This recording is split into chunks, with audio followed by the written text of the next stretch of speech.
Greetings, YouTubers. I know a lot of people sleeping right now. Listen, I had to come on tonight because I'm just sitting here going through my videos and I happen to see these Pan African people doing their little rants about I Show Speed African tour. And you know how they like, yeah. That's what we need. We need more brothers to go there and more celebrities to go there, which they're already doing, and film and show good sides of Africa, the good side of Africa, as though we don't know about Africa. We listen, honey, we're living in a new time. We don't have to fly to Africa to know it's crappy. That they only have one particular area for tourist attraction and the rest is crap. We don't have to go there to know that. It's like these Pan Africanists don't understand that. We know that it's trashy outside of the tourist district. We it's been exposed.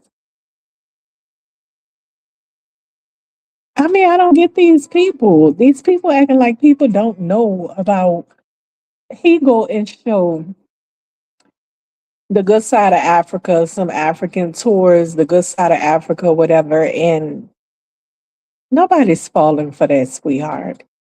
We already know, we already know the real deal. We already know that outside of what you're showing us is shitty. And Trump said it. Trump said your countries are stink. You just walk around killing each other all day. And you're living in hell. Pure hell. And in the shitholes. We've had the president expose this as well as other people. I show speed. We know that he's making money, honey. He's on his little money making tour. Of course, they're gonna show the good parts of Africa. It wouldn't be right for him to go there and show the bad parts of Africa, right? But we know the bad part. We know outside of African countries, each African country have a district, and outside of that area, mm, mm, mm, mm.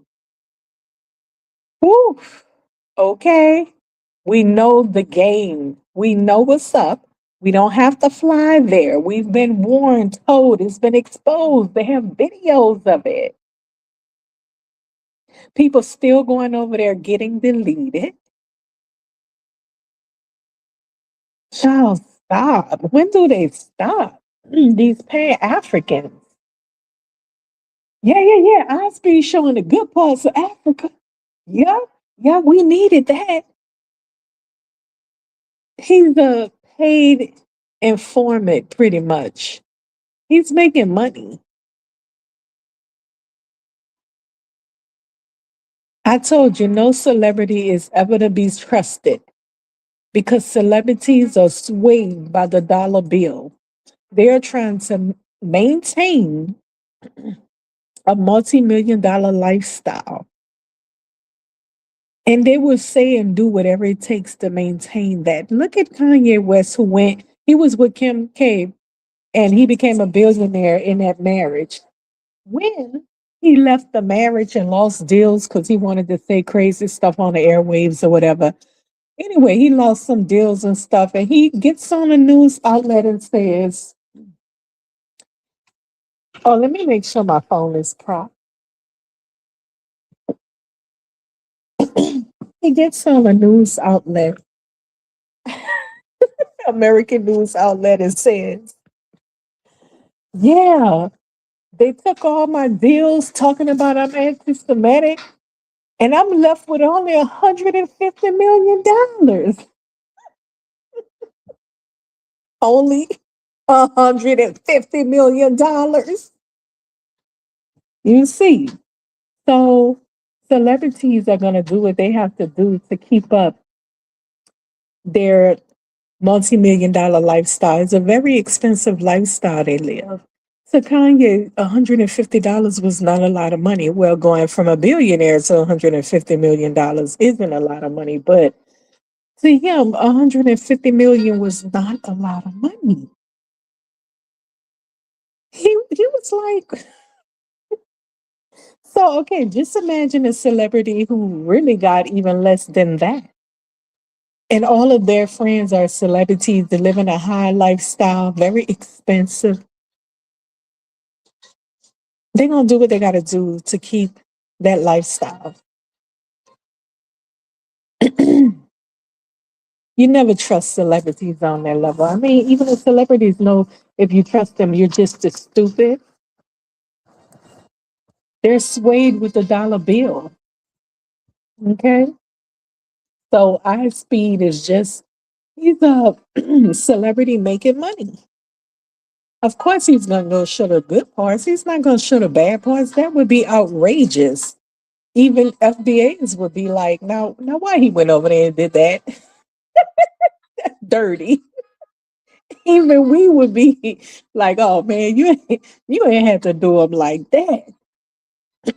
But he went over and showed the good parts, but we aware now. We very aware now that what Africa is about. We're aware of the dangers. We are aware of the true culture at hand. You know how they say when the sun go down. We're aware of the true culture at hand. And it's far beyond just some gangbangers having a shootout like in America. Hmm. Or somebody trying to rob somebody. It's far beyond that. It's crazy over there. Okay. So we already aware of all of the stuff that's happening over there. So a celebrity really don't phase us because one of the things that pop straight to our minds is, oh, you over there showcasing Africa, huh? Well, why you and your family don't pack up and move there permanently since it's the land of freedom and it's so great? Why is your ass back over here in America? You did that tour last week. Why are you back here in America? Why haven't you packed up and moved to Africa? And likely they come back anyway on the low low and be like, girl, don't move there. I ain't eat for a week while I was there. I lost 25 pounds. Okay. Listen, you can't be out here looking and paying attention to a celebrity. Oh, oh my gosh. Anyways, I'm sitting up here. I wonder if my music too loud. Give me a second.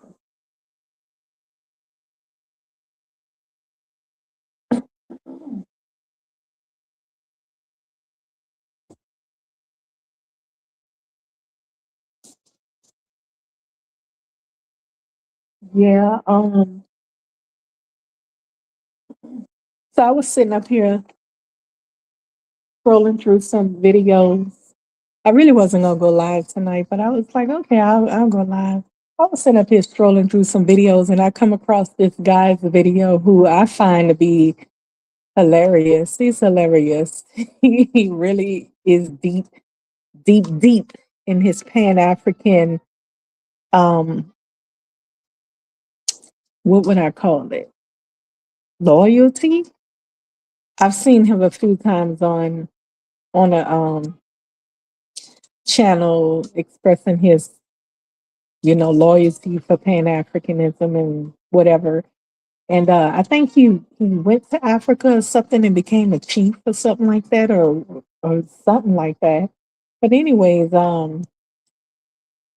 I was sitting up here listening to him rant about the I Show Speed guy going over there and showing Africa, and he is saying some funny things. He's saying how black men, foundational black American men, can go over there and get really gorgeous women that look like foundational black American women not. And how us foundational Black American women can go over there and get men that look like foundational Black American men. Not. And so, he was, this one of the things they use. They'll throw the women out there, start showing the women. That's what men do. It's so cheesy. Start showing the women and look, if you come over here, look. Like, ew. So he's in his rant and he throws out there the women, come and get them. They up for grabs. And they ain't like the American women and the Brazilian women and the women in Thailand. These women is well preserved. No, sir. No. We know what's going on over there. We know what's going on. Even the ones that's draped in them sheets or blankets, draped all up in them blankets. We know what's going on over there with those women. We know the culture. We know the 7-year-old brides and stuff, sweetheart. We know about that. You're not pulling a couple over nobody's eyes, honey. He said the African women are well preserved over there in those countries. I'm like, stop it. The Brazilian and American women and the Thailand women is loose. I'm like, oh, this dude. Oh, child. I almost started thinking a lot of them smoke weed or something. Because I'm like, you are you understanding that all of that stuff has been exposed? The truth has been exposed. FBAs have been at work online exposing the foolery. Like, we've exposed their cultures, their true cultures. We've exposed a lot of stuff about you guys that pretend to be one of us because your skin is melanated. We've exposed you. We're very aware, super aware of who you guys are. And Africans and Africans, we're very aware of who you are. All that trying to get us over there because of women and men, child. That's so old. He's sitting up here saying some hella funny stuff. I don't want to say his name, but I'll tell you his title. Speed's Africa tour is destroying FBA ADOS in hundreds of years of propaganda.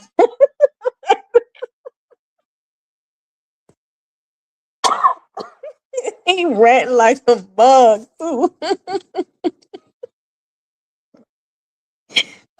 He's saying all kinds of crazy stuff. I'm like, yeah, what? Just, you might not want to, yeah. Mm-mm-mm. So it's crazy because these people, in order for them to do anything, and I know you guys read the title, right? Pan Africanists can't do anything. They can't build anything without foundational Black Americans at hand. Ain't that a shame? It's a shame. That's a shame. Your movement is based on a certain group of people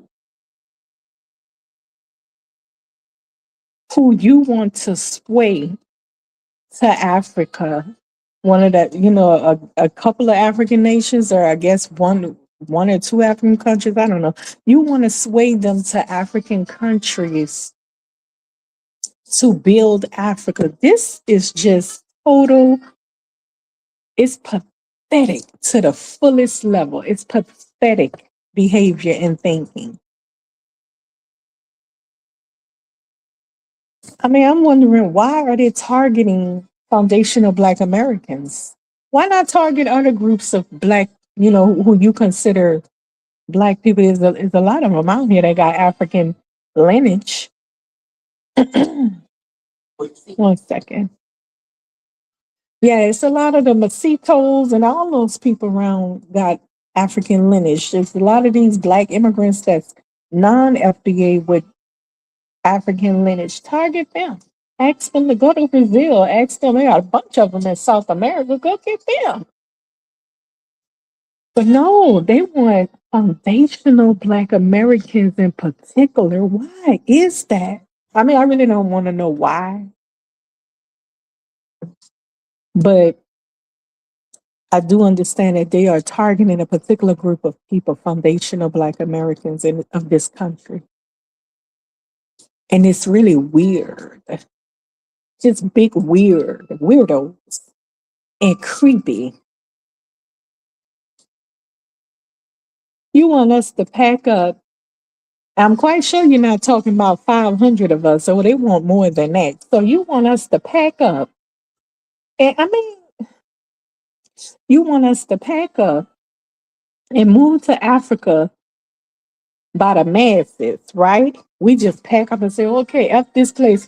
And we just pack up our little stuff, get on planes, and go to Africa. Where we going to be housed at, number one? This is the foolery of this Pan African mess. Where the F are we going to be housed? That's number one. Where you going to house us at? They got Africans in Africa that's living in ditches, literally living in ditches. I've seen some Asians, Chinese people, they bought a particular area of land. And you know what? They built big old fancy apartments. I mean, a lovely city and everything and fenced it up. And they put in this ditch, they had a ditch on the side of the fancy buildings and stuff. And the African people was living in the ditch. I kid you not. Where the, where the, are you going to house us if we were to pack up everything and move to Africa? Where are you going to house us? We're not talking about thousands. Let's say five, let's say 10,000 of us just decided, yeah, we're going to go in masses. Where you going to house us? That's number one. What are we going to eat? Do you have enough food? Because, I mean, right now I hear stories of people starving over there. And we don't have no cannibal diets coming from America. We're not into that type of crap. So what are we going to eat? I've heard you guys hardly can grow vegetables and fruit, and we can't live off of cocoa and coffee. We we kind of spoiled coming from America. We ain't gonna last too long if we don't get that certain standard. You understand what I'm saying? I don't think a lot of us will last long over there if we don't have a certain standard. We come from America, okay? So what you gonna feed us? Where you gonna house us is the first question. If we left in masses, like they said, just leave everything and get on a plane and come. Stop being afraid. You're afraid. So let's just do a, hypothetically speaking, 10,000 of us say, hey, we're going to Africa. We about to roll with the Pan Africanists and they on the right track. Let's go. Let's pack up and go. Us and our families and stuff. We're talking about 10,000, right? Let's just say 10. 10,000 is very a low number, but in math, 10,000. You have nowhere to house us. You don't even have enough food to feed us. I know you don't think that you're going to have us sleeping on a hard floor and everything coming from America. Come on now, the standard of America versus Africa, we're not going to last long there if it's not up to a certain standard. It's not something we're used to.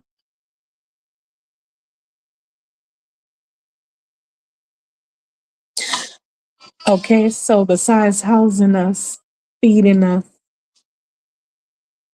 we've heard that you guys don't have sewer systems.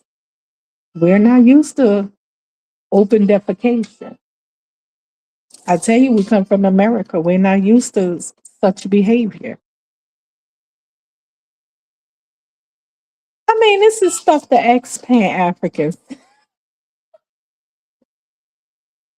So what?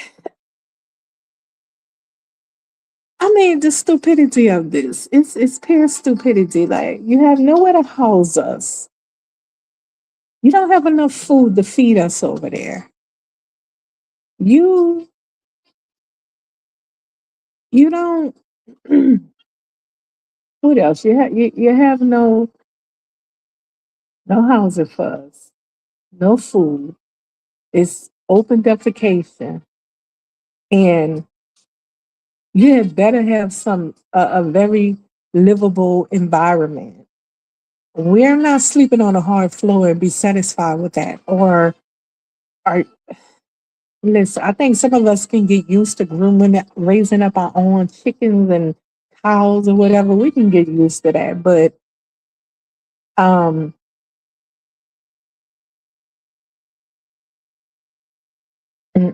it's a lot of stuff we won't be able to get used to because we have a certain standard that we're coming from.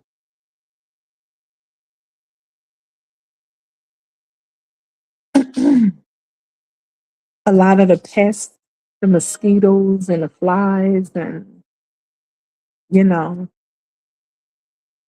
I mean, I want somebody to ask these Pan Africans. Okay, so let me give you a hypothetical question. What if 10,000 or 20,000 of us just say, "Hey, we about to roll with you right now. We packing up the family. We don't care about none of this stuff no more. Let's go, let's go." They're not going to be able to make no moves for us or with us or anything because they're big muppet mouths that just babble, babble, babble, babble. And everything come out their mouth. It's like they smoke a lot of weed or something. They're living in a la la land. Like, are you thinking about what you're saying? Let's take it from 20,000. Let's take it from 10,000 to 5,000. You can't even house that many. You won't be able to find housing for 5,000 people. You won't be able to find food for 5,000 people. 5,000 people is not going to live in a lower standard than what they're used to living. And you won't be able to find something that's up to par for an American person, people. They're not going to last if it's not up to par. Open defecation, they're not going to do that.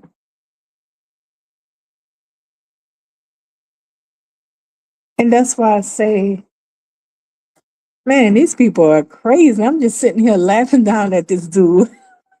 It's hilarious. I'm like, he's just babbling and talking and just saying all kind of crazy stuff. Listen, we just watched what happened with the Anthony Joshua case, and it was an accident that happened. They don't even have emergency services. We're not used to that.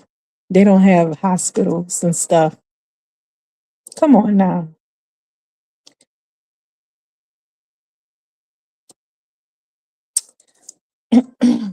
So yeah, it's it's foolery, top notch foolery, and I don't even understand how people waste their time pushing this foolery. You can at least prepare a place first and then offer people to come. That's usually what a smart person would do, right? A smart organization, if you actually really want people to come there, you would open up a nice hotel or a few of them, put up 3 hotels. African presidents have multi millions of dollars. They just don't utilize it for the people.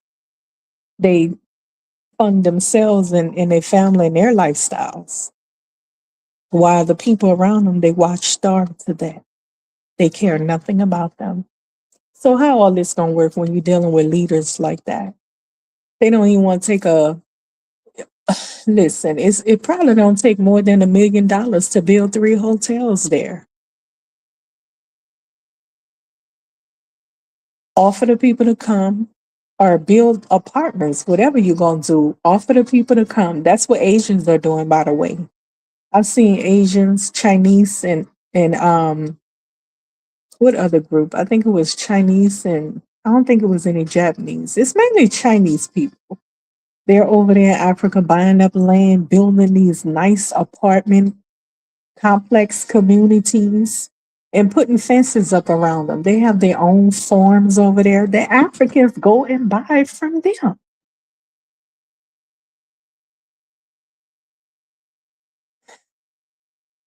And so they're making a way for their people that they want to come to Africa and build. So when they send for electricians to, put up all the wiring through the apartments and stuff like that, they house them. They don't have to go there and figure out or make it make sense. They don't go there and figure things out. They do everything for their people there. They set up everything and then they bring their people in. Their people have housing and have food from them. They grow their own food there to feed their people. And they continue to build and build and build. I'm telling you, in the next 10 years, that place is going to be Asian. Majority of Africa is going to be Asian owned and Indian. Those people, they buying that place. I mean, it's going to be African and Asian owned, period. That's where it's headed to. Oh, we got some people in the chat. Let me see.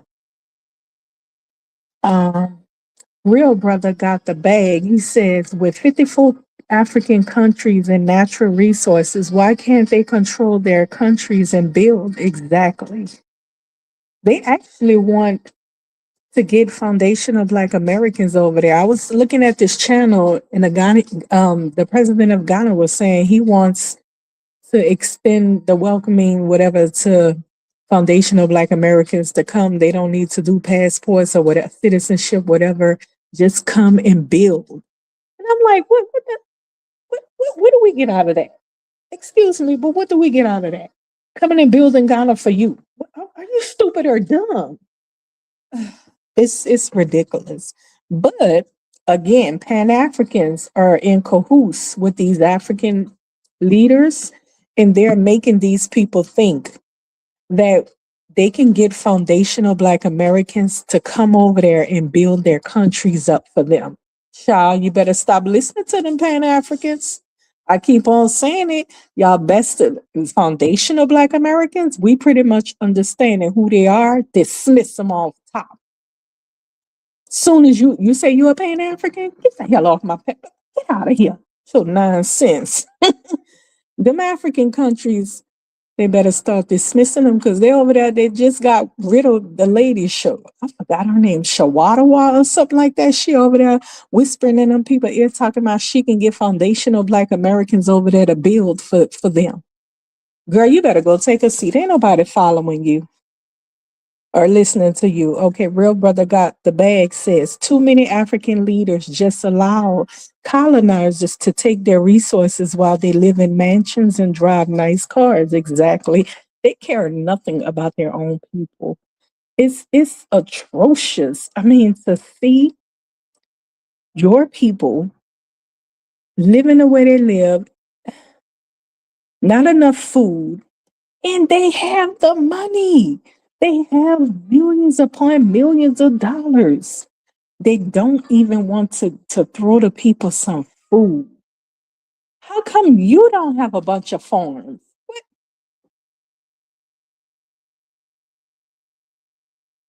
Okay. Um, the Big Cheese 3, greetings. He says Africa is cursed. Okay. So then real brother got the bag says more of them are trying to become Black politicians to replace FBA. Yes, they are. But they don't know we are the culture. They don't quite understand that it doesn't matter if they politicians or not. When we make moves, everything else gonna follow behind. I wish foundational Black Americans get to the point of understanding just who they are. Because when you do, you look how the music industry is fading because our people is not in place. They have a bunch of immigrants entertaining right now. Kind of majority of the music industry is immigrants, like rapping and singing. Well, majority, let me see, rapping majority, and a lot of them is getting the spotlight shine, and it's not lasting. It's boring. It's fading. It's fading. it looks gloomy because the majority of them are on the stage, pretty much. Yeah, it's fading. They coming over here running for politicians and all that as politicians or whatever. And of course, they're not concerned with foundational Black Americans, but all of that is being exposed now. FBAs are exposing that. These people are not us. You're an immigrant and you're out for the immigrant benefit. And of course, right now we have an anti-immigrant government administration that's anti-immigrant pretty much. And when we expose them and be like, hey, they not us. The white people like, oh, what? Hold on. Oh, okay. So you're not foundational Black Americans. You Somalian frauds and Haitian frauds and so forth. All of it's coming out.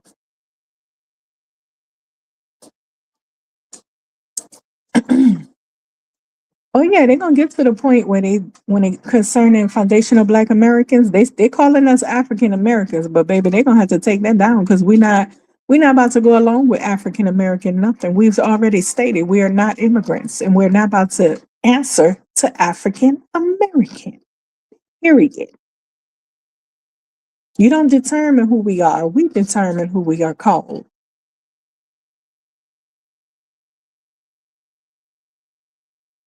And us exposing them, listen. All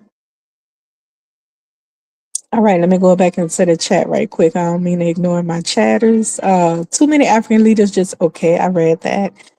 And Real Brother Got the Bag says more of them are trying to become Black politicians to replace FBAs. And Flat Earth Society says they are increasingly becoming politicians for the money grab. That's interesting because they are increasingly becoming politicians. And I'm like, I think it is a little bit more to it because, okay, when you see those white people, they have some of the white people here that be out there protesting, about immigrants and stuff like that. Leave immigrants alone. Even with the Somalians, you see a lot of white people out there like, leave them alone. and and we have to remember, understand there's a lot of I was going to say Caucasian. I'm going to just say white. There's a lot of white tea people here that is of immigrant lineage. And that is who that is. That's immigrant descendants, white tea immigrant descendants. They're fighting on behalf of immigrants, period. They're moving together, if you don't know. Yes, they are. They like, you're immigrant. We immigrant descendants too, and we're going to fight against this immigrant administration. That's how come you see all different colors of them out there fighting and protesting. Because all of them out there are descendants of immigrants in this country. Okay, so a lot of them are in high positions. They've been put in high positions during the Biden administration because that's who rolled them in. Like there was like 30,000 coming a month in that. I'm like, what? Wow. So during that time, you know, they strategically strategize very, very well to the point where they put people. They say I used to watch this one guy channel. I still watch it every now and then. He did an investigation about a lot of the judges, and come to find out, a lot of the judges are immigrants. Some of them been here less than 10 years, less than 5 years as well. I'm like, what? And so that's why Trump is having the hardest time because they put a lot of the judges, a lot of the immigrants in position, judge positions. And so they can knock everything down concerning, they strategize very well. Because if you're smart, anybody know that it's gonna come a day when they're gonna try to revert back to kicking immigrants out. They knew this time was going to come. And so they set themselves up very well that if that time comes, our people is in positions. And so that's what it is. They helping each other. They running for political positions and stuff and judges and all that because, they trying to do their takeover. I don't got nothing to do with it. They trying to do their takeover. And so they were brought in as cheap labor to take over a lot of foundational Black American workers as well, because we had rights to where we can sue them, we can do this, we can do that, but immigrants didn't have that right. And then they can pay them cheap, and they don't make a fuss about it. So they wanted to replace us, us with them as well. And so it didn't just affect us, but it also affected white people as well, the white communities here as well, because cheap labor dominated. Why would somebody who just opened a business pay you all this money when they can pay this person? Say for instance, they got to pay you 42,000. Let's say it. They're gonna pay you 12 grand. They're gonna pay say 32 grand a year. They can pay this person way less, and I mean way less, with no benefits or anything else. And the people work their butt off to keep that job. So that's what was going on. A lot of people that support, um, immigrants being in the country is because they utilize them for their businesses. Let me say this, and I'm gonna read the chat. A lot of people got rich off of immigrant workers in this country. A lot of average folks went and started all kind of little businesses, plumbing businesses, this, that, maid service, whatever, and hired a bunch of immigrants to do the work, illegal immigrants. And I mean, they got paid a lot. Their companies was, I'm talking 350,000 a year off of illegal immigrants being their employees. So you can see why they got people that's saying, no, keep the immigrants here. And then, okay, let me read my comment section right quick. Flat Earther Society say FBA actors and actresses are complaining that they are playing FBA historical roles and squeezing them out in Hollywood too. Again, yes, they pay them cheaper. They don't give them no pushback, no fight, no fuss. I remember Della Reese was an old lady. She was an older lady that played in one of them Eddie Murphy movies. I forgot the name of it. But then she was also on these other television shows, and one of her co-workers was a white lady. But Della Reese made the show happen. And okay, Della Reese, she was the whole happening of the show. She the one that pulled you into the show. But they were paying her co-worker way more than her by the millions. Della Reese found out because she was talking to her coworker, and she was like, "You're not gonna play with me like that," and she sued them, baby. Okay, so we do stuff like that. Immigrants can't do that. So of course, that's how it works. The Big Cheese Three say these non-FBA folks have the curse of Ham and practice paganism. Yes, they do practice paganism. Yep, very much. Flat Earth Society says, how can these Somalians take millions in Minnesota? Even if caught, the money is gone. I bet FBA couldn't get away with $200. Yes, because their eyes is always on us. They have tried to make us out to be the worst people ever, when in fact, we're far from any of them. We're far from behaving like any of them. We know the atrocious behavior of white tea people to not just us, but people around the world. We know the atrocious behavior that they do in African countries, paganism, the atrocious behavior in other places. Baby, we don't do none of that stuff. We don't do, listen, in some Central American countries, they hang their women for talking back. They literally hang them off bridges. And so we don't have none of that going on in our community and foundational Black American community. We don't allow 7-year-olds as brides and 12-year-olds and stuff to grown ass men talking about a wife. We don't do none of that stuff. Okay? None of that. We don't hunt each other and eat each other. We don't do none of that. That's another thing. When you ask Pan Africans about, oh, so you promote this culture and stuff like that, you go over there. When you go over there, do you practice cannibalism? Ooh, they don't like that. Ooh, they will block you and like, oh, so you into that practice? You gonna bring your 7-year-old over there too to get married to a 76-year-old? You sure? Hmm. So let's see what else it says. The Big Cheese 3 says these non-FBA folks have the okay, I read that. Okay. The Big Cheese 3 says for FBA survival, we must delineate from non-black folks from Africa because they are off code. They're far from off code. They don't even have the same mentality as us. I mean, I'm not gonna say bush minded where the ones born over there are. Bush minded. They don't have no sense of diversity and stuff like dealing with other people and actually knowing in depth the game.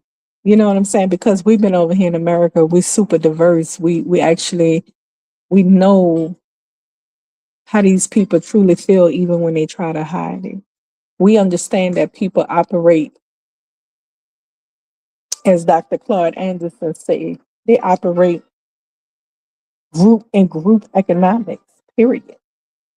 Okay. And they flooded our communities with these people that look like us, not look like us, but that's brown like us. And you know what I mean? And we welcome them to join in and assimilate with us in the hopes that they would, you know, grow with, work together and build with us. But unfortunately, that's not what they did. They were here on some, we're not here to work with you.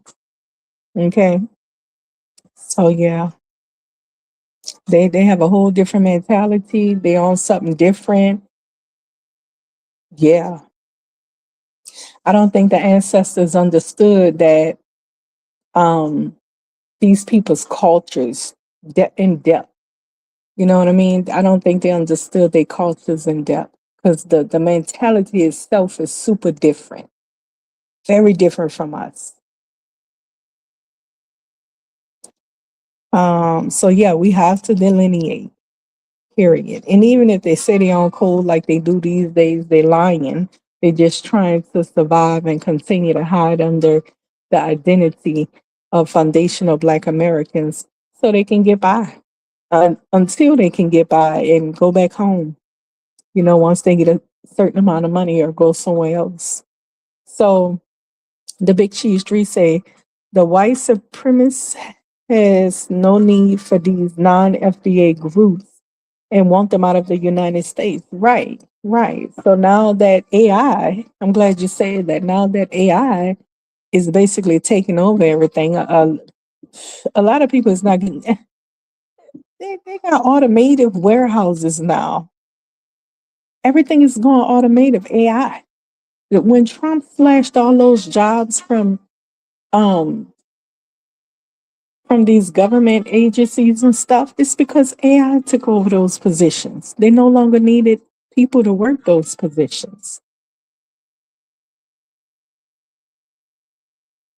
So we're moving into a whole new era where a lot of people is not going to be working 9 to 5 jobs no more. We're going into something different. It's a new era, a new time. We're moving into something different. But for right now, cheap labor is not needed anymore. And so that's why they want to dismiss as many of them as they can. They like pack up, guys. It's time to go home. But The immigrants like, oh no, you're not. Oh no, you're not gonna use me like that and then toss me. I don't think so. And so they cutting up. They like, oh hell, no, no, no. We ain't going nowhere. We've been here raising our children here and all of that. You done used us to continue to work for you, and you ain't build no country, but y'all done used us to continue to work and all that kind of stuff for cheap. See the difference between us and them? We were not cheap labor. We fought against that kind of stuff. They agreed to be cheap labor. You done used us up to continue to work for you and your companies and all that. Now you want to toss us because you don't need us? And they out there acting a, ooh, like we ain't going nowhere. And it's crazy because that's all they know. I mean, when it comes to their descendants, their children who was born and raised here and their grandchildren, that's all they know is America. A lot of them have not even been home to their parents' land of origin. All they know is American. They don't know their culture back home where their parents from or anything like that. But I think it's wonderful. I think it's you know, ain't nothing wrong with change. Change can be a wonderful good thing. You know what I'm saying? I mean, I know they're going back into atmospheres that's way different, extremely hectic, extremely tribal, but they gotta work it out some kind of way. They're gonna figure it out. Gotta figure it out. The Big Cheese 3 says the Somalians don't have any idea what they did by waking up the white tea supremacist giant on the global scale because now Canada, oh, yes, you so much. Now Canada, the Netherlands, and other European countries are now deporting them. Yep. Yep. Everybody want them out. I was thinking to myself, somebody needs to tell this lady to shut her mouth. What is she doing? Girl, shut up.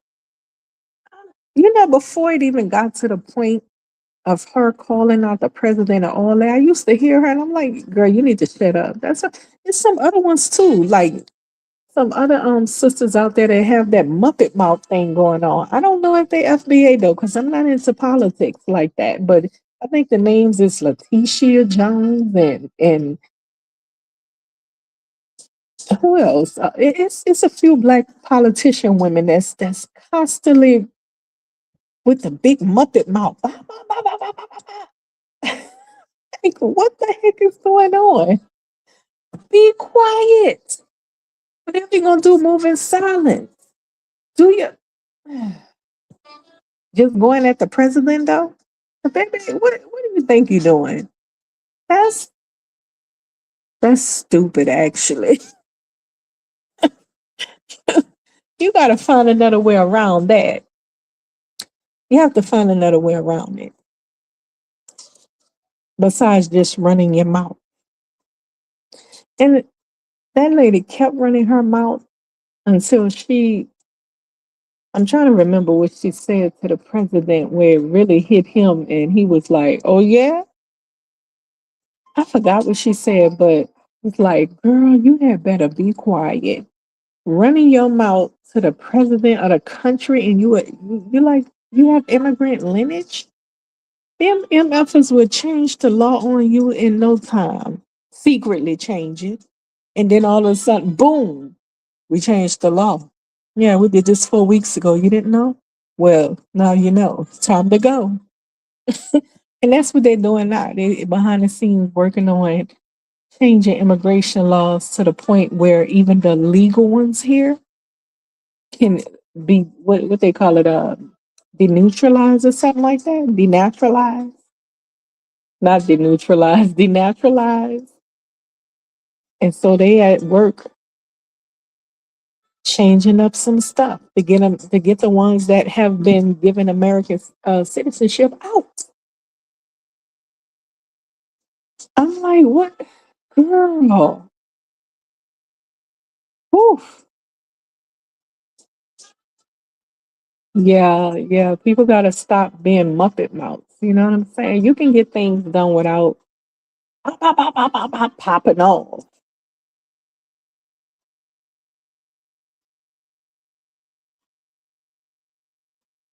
Let me see what my comments say. But yeah, I saw that they are getting them out of all the countries now. All the countries stepped up like, yeah, you're right. Um, we are not going to be replaced. The white sea people supremacists is coming out. We're not going to be replaced all over the different countries. The real brother got the bag. He says definitely a FBA mind shift. I'm seeing FBA used on college campuses in the YT media. Indeed. And we just got to stick to what we call ourselves. You can call us whatever you like, but we know what we call ourselves, and that's just that. Period. We're not African American.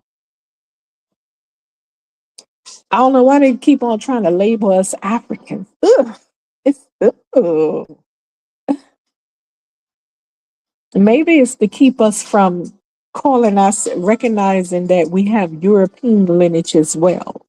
Maybe it's that because we're not going to sit here and play like y'all ain't dibble and dab with our ancestors and we have European lineage. We don't call that out because we don't want to be Europeans. We do not want to be you either. We don't want to be no Europeans. And we don't even want to claim anything. We don't even want to recognize it anyways. We recognize it, but we don't even, you understand what I'm saying? Connect ourselves to them people like that. Atrocious culture historically. Africans, the same thing. They have sold their kingdoms and empires in Africa. So they went and kidnapped people, trafficking people, and sold them to Europeans, who then in turn sold them around the world. You can't never pinpoint what white people have done us versus what you have done to Africans as well. You sold your own people. And when you say to them, you sold your own people, they get fancy. It's called word semantics. Well, we didn't sell our own people. Nobody did that. Oh, girl, you know what I meant. Y'all kidnapped other Africans and sold them. Not your tribal people, but you kidnapped other tribes of people that was African and sold them to Europeans. Well, we wasn't really one people. We're different people. I know you guys don't see each other as one, but still, the people was living not too far from you, and you went and kidnapped them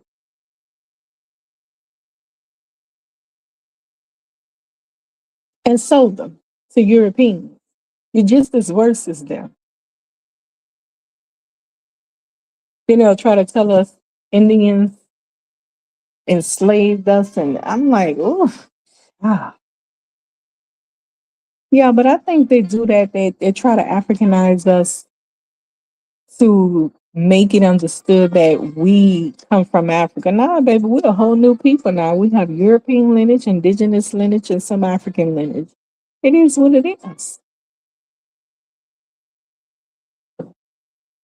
So the Big Cheese Street says Somalians have permanently burned the bridges of unity with FBA and can never gain FBA trust again. Who ever trusted Somalians anyway? Like, I've never had no dealings with them or anything. Like, I've never lived around them heavily or anything, socialized with them on it. You know, they kind of to themselves, you know. The real brother got the bag says, we FBA got to be ready for our opportunities. AI is moving fast and changing some job roles. Yes, indeed. Yep. I be looking into it. The data centers that they're about to put up all over the place, different data centers, and because they storing information now in these things they call DNA cells. They're storing information in them, and they're gonna put. Man, matter of fact, there's a movie I watched before not too long ago, and the movie is about these people make movies about things that they're gonna do and things that really exist, but we be thinking it's movies and stuff. Isn't that weird? hmm Anyways, the movie is about these data centers all over the place, and some type of robot alien type or whatever came to suck up all the data from the data centers all over the country so they can build themselves into new humans or something like that. Some type of sci-fi movie. I was like, okay. So they be making movies based on, things that's coming about that we don't know about quite yet, and things that a lot of stuff we just don't know about yet. But yeah, the AI industry has definitely kicked in, and at work, a lot of warehouses automated now. A lot of things are automated now. A lot of it's like I said, it's one guy was talking about how we about to be um basically utilizing universal income. And they've been testing out universal income. Like they've been doing it for since the 2020 Corona thing. They had started testing out universal income, where they were giving people checks to see how where they hid it under the idea that, oh, we're going to give checks and see how people, utilize this money. Do they better themselves or just spend it on whatever? But actually, it's something that's coming anyway, because people is not going to be able to be employed. Like talking about it pretty soon.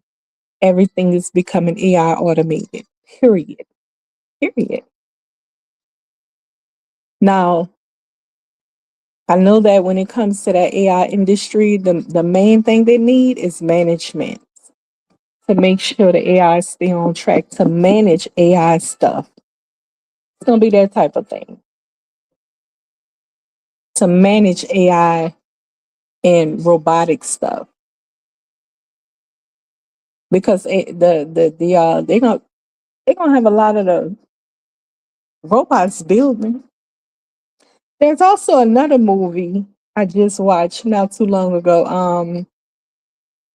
It was about the robots taking over.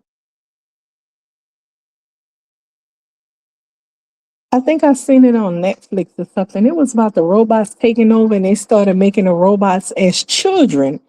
So when the robots went berserk and wanted to take over, it was hard to kill them because they made them in the form of children. So it wasn't easy for the real humans to kill them because they didn't know if it was a real child or not. Child. Wow. So let me finish these comments right quick. We FBA got to be ready for our opportunities. AI is moving fast and changing some job roles. Yep. And Trump, by the way, Trump has said that, I remember when he got out of office, he had said when he was working with Elon, he said, oh, folks, we're about to be living really good here. Everybody's going to want to come here. Oh, yes. And we're about to be living good. It's going to be kind of hard at first, but we're going to get through it and we're going to be doing great.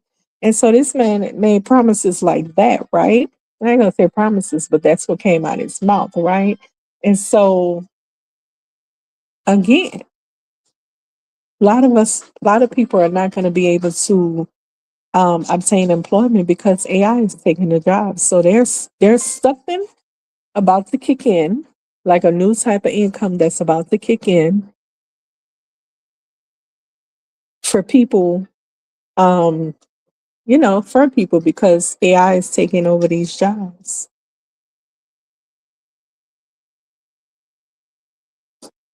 Okay, so Real Brother Got the Bag said, I wonder what all these data centers popping up was for AI stories. Very much. Yep. Yep. It's going to hold all information.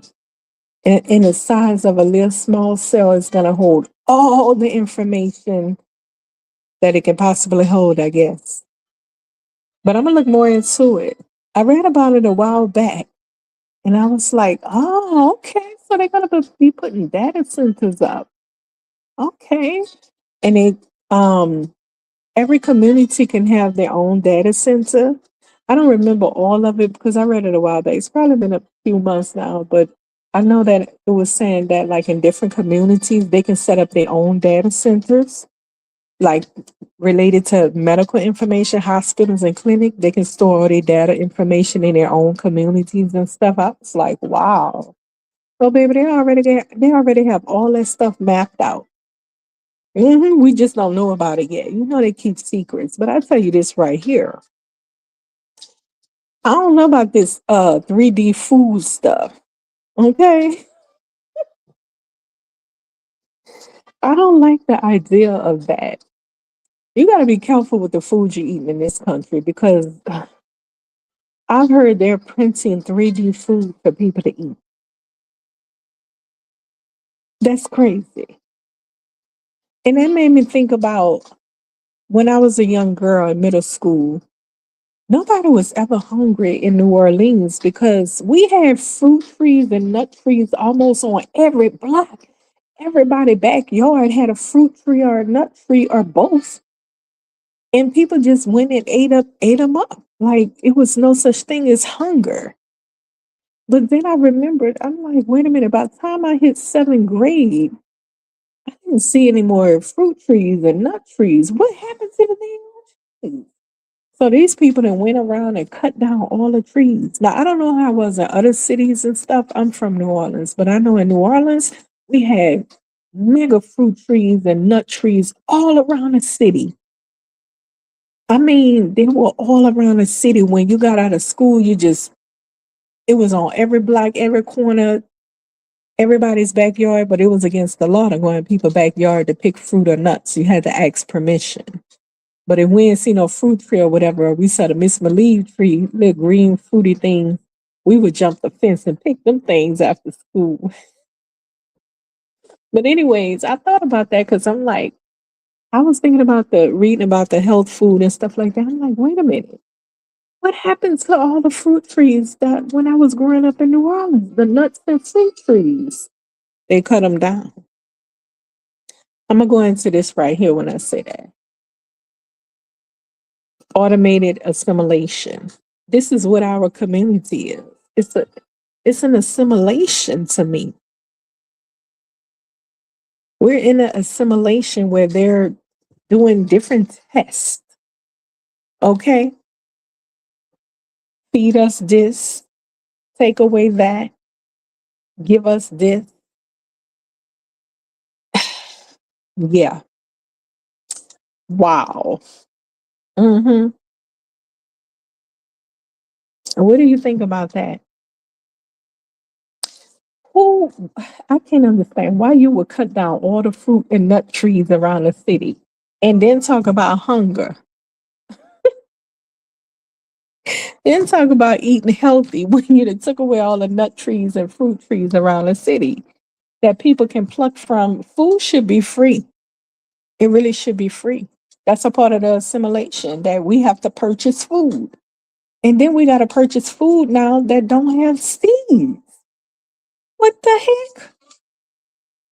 And it is not easy to go around like I do shopping for seeded food. I want my food to have seed, okay? And then you got to know some of these companies are farmers are growing fruit and vegetables with not a seed, but they would take like I forgot what they call it. They would take the compost and put it in the ground and grow it that way, but not the seed though. Hmm. Yeah, that's how they get these variety of different things. They crossbreeding the grapes. Like what? You didn't grew whatever kind of grape with this kind of grape? Oh my! I'm like I want my own farm at this point. Let me read the comments.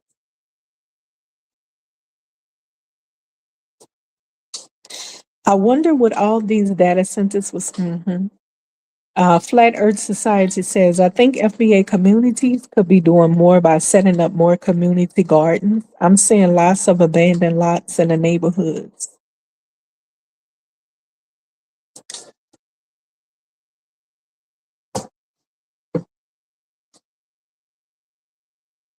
You know where I live at, they do um community gardens. I don't quite trust them because some people, the dog lovers, I call them, they be letting their dogs go over there in the garden and stuff. And I'm like, that is so nasty, you know? You know the dog's gonna pee on the stuff. Get your dog out of here. What is the matter with you? So I do see a lot of community gardens where I'm at, but again, I don't quite trust them. But if you have any space, like in New York, a lot of people they grow veggies and stuff all on their little rooftops. A lot of people got rooftops or balconies. Um, and the other stuff that you don't grow, you can find a trusted farmer that you think is, a legitimate, decent person. That sells certain things you might like. Um, but yeah, community garden is a big thing. That most de- we have to get organized pretty much. And let me tell you something. The one thing white people don't care about what they hear black people talking about, but I tell you the one thing that they threatened by when it comes to us, and you know what it is: organizing. When we organize, woo, they don't like it when we organize because they know that we're gonna stand up for what's right and call stuff out. And we ain't doing it for other people no more. Thank God for that. We doing it for ourselves because these people care nothing about us. We doing it for ourselves these days. And so we're gonna stand up and call it out. But we have to get back to being organized. They infiltrated our communities, done a lot of stuff to knock us off guard, especially infiltrating our communities with these other people, blaming our being destructive in our culture, destroying it, and then claiming that we the bad people. And so now that getting we pretty much um getting untangled from these immigrants. And so as that continue to happen, things will get better because we definitely have to get untangled from them first before we can get anything popping. We have to break loose from them. We have to get to the point where we organize and we do our own census. Oh yeah, all they can be, that's very possible. Very possible. But some of them are so nutty, them immigrants, that they will pretend to be an FBA right in our face. That's how nutty buddy they are. They they're a little bit nutty there. So RBR Got Lucky Glitter says, "Good morning, Chantell from RBR University and ex-classmate. How you doing? Greetings." Greetings. And so yeah, that's what we're dealing with right now, you know, getting untangled from other people, and we have to get organized. And we know that once again, like I said, they don't care anything about what we say, but when we start making moves like organizing, shit, that's when they get threatened. Like, what they organizing about? What's going on? What's going on? 1 second. That's the guy I was tripping out of earlier who was just popping off, Muppet Mouth Pan African, popping off about a lot of crazy stuff. But anyways, back to what I was saying earlier. These Pan Africans can't do anything without us. These people are focused heavily focused on foundational Black Americans going to Africa to build Africa. And it's pure stupidity. I mean, you just can't get no more dumber. The Asians, again, these people is buying up Africa. They go in and they build something for their people there. They're able to say, oh, come over here. We got housing for you here. And we're not talking about some nasty place. We got housing for you here. We got a farm where you can eat food here. You don't have to worry about being poisoned or eating somebody's, flesh and all that. We got our own food and restaurants here. And their people come and they're able to stay there and build, and build more for others to come, for the rest of their people to come. I'm telling you, they're gonna take over Africa. Girl, 5, 10 more years, baby. The people gonna own up a good bit of Africa. It's gonna be Chinese territory in Africa. You're gonna need a passport to get in there. For real though. So Pan Africans aren't working like this. They're not working like that. If you want foundational Black Americans to come to Africa, first you gotta let us know when we get out the deal. We're just not gonna come and build your country because we're trying to flee somewhere. We're not just trying to flee anywhere. We're gonna flee. We gotta flee somewhere that's that, you know.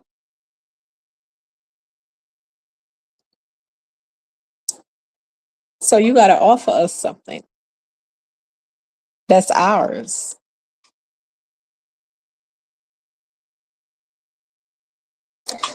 Um,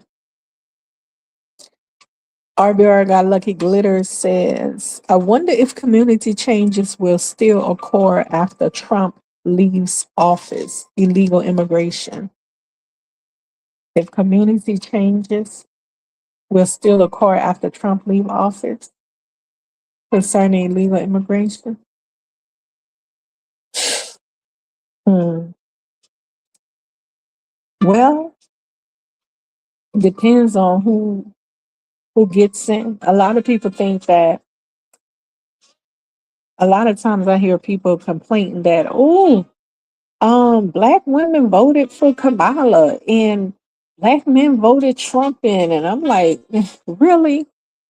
None of that matters. Latinas voted in Trump, and this one voted for Trump. None of that matters because, again, before the votes could even be finished, before they can finish counting the popularity votes, the citizens vote, the citizens voter or votes, the electoral college hadn't already voted Trump as president. I'm like, that's happened before with Hillary. Before the votes, we thought Hillary was gonna win. Hillary thought Hillary was gonna win too. Everybody thought she was gonna win. But she had most of the popularity vote from the citizens. But honey, when that electoral vote, when them electoral votes had popped up on that screen, the electoral college votes, you see who won. Same thing with this Kamala and Trump. Before the votes could be finished, before the popular votes of the citizens could be finished being counted, the electoral college already had voted majority for Trump. They it's they're not ready for the woman president thing. Period. Because if they was going to choose a woman, it would have been Hillary. Okay, because she's a little bit more um, experienced and military minded. They would have chosen her, and she's white too. So they already knew they wasn't going to vote for let that lady in, and so it depends on who is going to be the next. Who they choose, I mean, because the people think they be choosing the president. I'm like, yeah, your vote is just a popularity vote.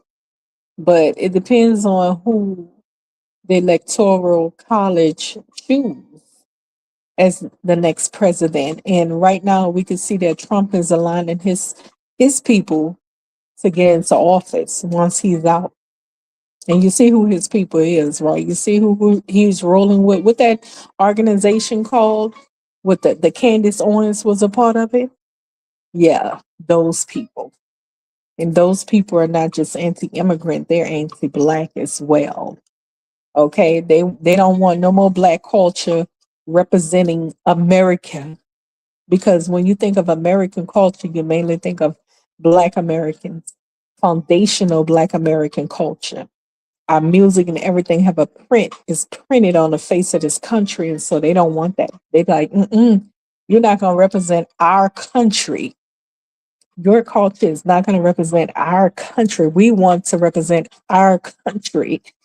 And that's the main reason why they got a bunch of cheap labor as well, because they didn't want to, they kept trying to get foundational Black Americans out of the country by sending them to African countries, and they sent some of them to Haiti, and every which way they sent them, the people was pretty much beat up and harassed and stuff. Even the ones that went to Haiti, they beat them up daily, and they they got ass whoopings daily. And I don't know, some of them had returned back to America, and some of them might have stayed, but wherever they sent them around the world, they dealt with, you know, with problems wherever they went. And a lot of them had to return back to America. So um, they try to get foundational Black Americans removed and out of the country long ago, because they don't ever want to see Black politicians come up. They just don't want to see anything like, we're competition to them, and they know that we're smart people, so they do whatever it takes to keep us down in this country. Okay, because they know that, we competition. Period. If we wasn't competition, they wouldn't work so hard at keeping us down by not granting us this, and this. They'll give it to immigrants first, because they say, well, if the immigrant flip out, we can easily, drop them off right back where they come from, and they don't want to go back to that where they come from. None of them want to go back there. So they use immigrants against us, against the foundational Black American population. But anyways, yeah, the next people that I'm seeing, but you never know, somebody might come out the woodworks and be like, I'm running for president, you know. But right now, all that I'm seeing that's under Trump, he has his affiliation is those people who Candace Owens was with. And they're not only anti-immigrant, they're anti-Black, they're anti-Muslim, okay? Whew.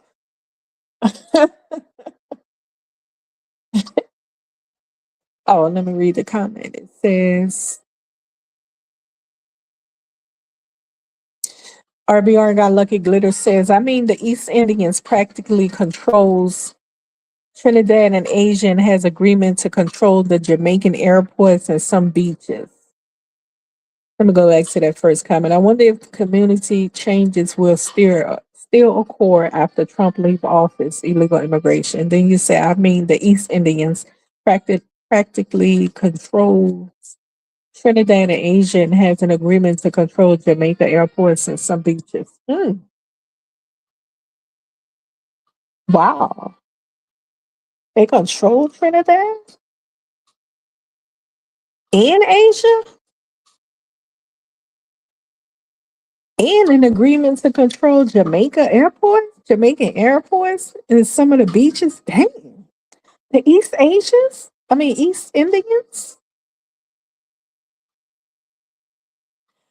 East Indians practice group economics. They definitely practice group economics. One thing I could say about them. Okay, so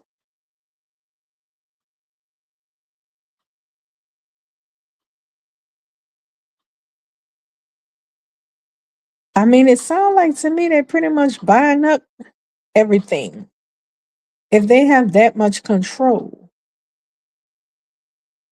break that down again, because I wonder if community changes will still occur after Trump leave office, illegal immigration. That's concerning America, Trump. And then you say, I mean, the East Indians practically control Trinidad and Asia and has an agreement to control the Jamaican airports and some beaches. Now you're talking something outside of America. And then RBR got lucky. Glitter says, do you think all this would have come out like politicians getting rich and stealing money? Well, politicians have been stealing since before you and I was born. I don't know how old you are, even if you 60 or 70. It's been a not so nice game, if you know what I mean. It's a hustle. It's a low down. Poli- Politicking is scandalous, is what I'm saying. Very scandalous, and it's always been very scandalous. Very scandalous. So, um, that's what they do. So yeah, do you think all this would have come out like politicians getting rich and stealing? That's something that's been happening a very long time. Had Kamala won? Oh, okay. Had Kamala won? Oh yeah, yeah. Very much. It's always gonna be like that. That's it. It's scandalous. It's a scandalous. Even Kamala herself scandalous. When she was running, I'm quite sure she didn't was lying about some stuff and withholding some stuff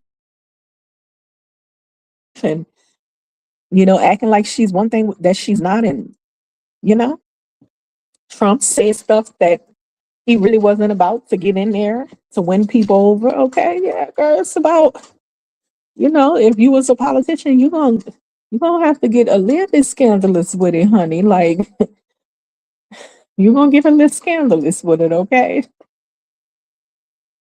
Obama, he withheld his friendship with Farrakhan, denounced Farrakhan publicly, but withheld the true friendship that they always had until he finished his both terms. So even he was scandalous on, during his run. Yeah, it's a scandalous game, that politicking. Sheesh. I mean, and to be honest with you, can we think of any politician that actually care for the people, the community? That's the crazy thing. Like, I'm trying to think of a politician that actually, oh, I knew of one. I knew of one. Was a good governor, took care of the people, took care of the city, the state. Oh, he was good. He was a good one. I can't say, right now who it is because I don't like to put out where I live at or whatever. But that man did right by his state, by his people. Oh yeah, I think he was like liberal or whatever they call it, liberal. And oh yeah, he was pretty good. When he left, it immediately went into some. Whew, you can tell the change when he left office. You can tell, like, you can clearly tell the change because the person came in, changed a lot of rules and stuff, and you can just, it went from being nice and smooth and easy to what? A lot of laws changed and stuff. I said, oh, but that's one person, and he was a white guy. That's one person I can think of. I really can't think of any other politician that actually cared about their community and went through there and cleaned up the community, organized it. I don't know. I can't think of one of them like that. Anyways, let me read the comment section. So it's a game, girl. Politicking is. Hmm.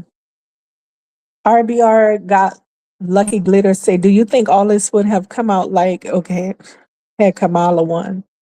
And girl, if she would have won, child, we already know she wasn't doing a damn thing for foundational Black Americans. I can tell you that much. That's for sure. Um, RBR got Lucky Glitter say, you definitely got your hand on the pulse of Black America, Miss Chantell. I don't concern myself with other people's communities and all that. We need to be trying to get it together and practice group economics as well. We've had these people suppressing us for a long time, blocking us and all that, and we need to get back organized and, you know, doing what we have to. We can't afford to be concerned with other groups of people who not concerned with helping us. So Yeah, I tend to just mind my community. RBR Got Lucky Glitter says, I'm in Northern Florida, and here and around the country, FBA still don't control the economy in our neighborhoods. China has Chinatown, and there's Little Haiti and Little Italy. Yeah, because you got to go into the history to understand why. I was supposed to do a stream on that because, like I was saying earlier, we're not of immigrant lineage, foundational Black Americans. When slavery ended, they wanted to, even before slavery ended, they wanted to get our people out from America.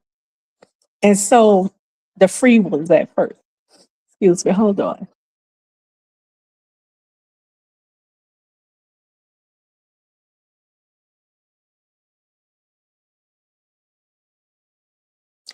Yeah, when the American freedmen, they wanted to get our people out of this country because they did not want any competition from our people because they know foundational Black Americans built 95% of everything used in this country daily.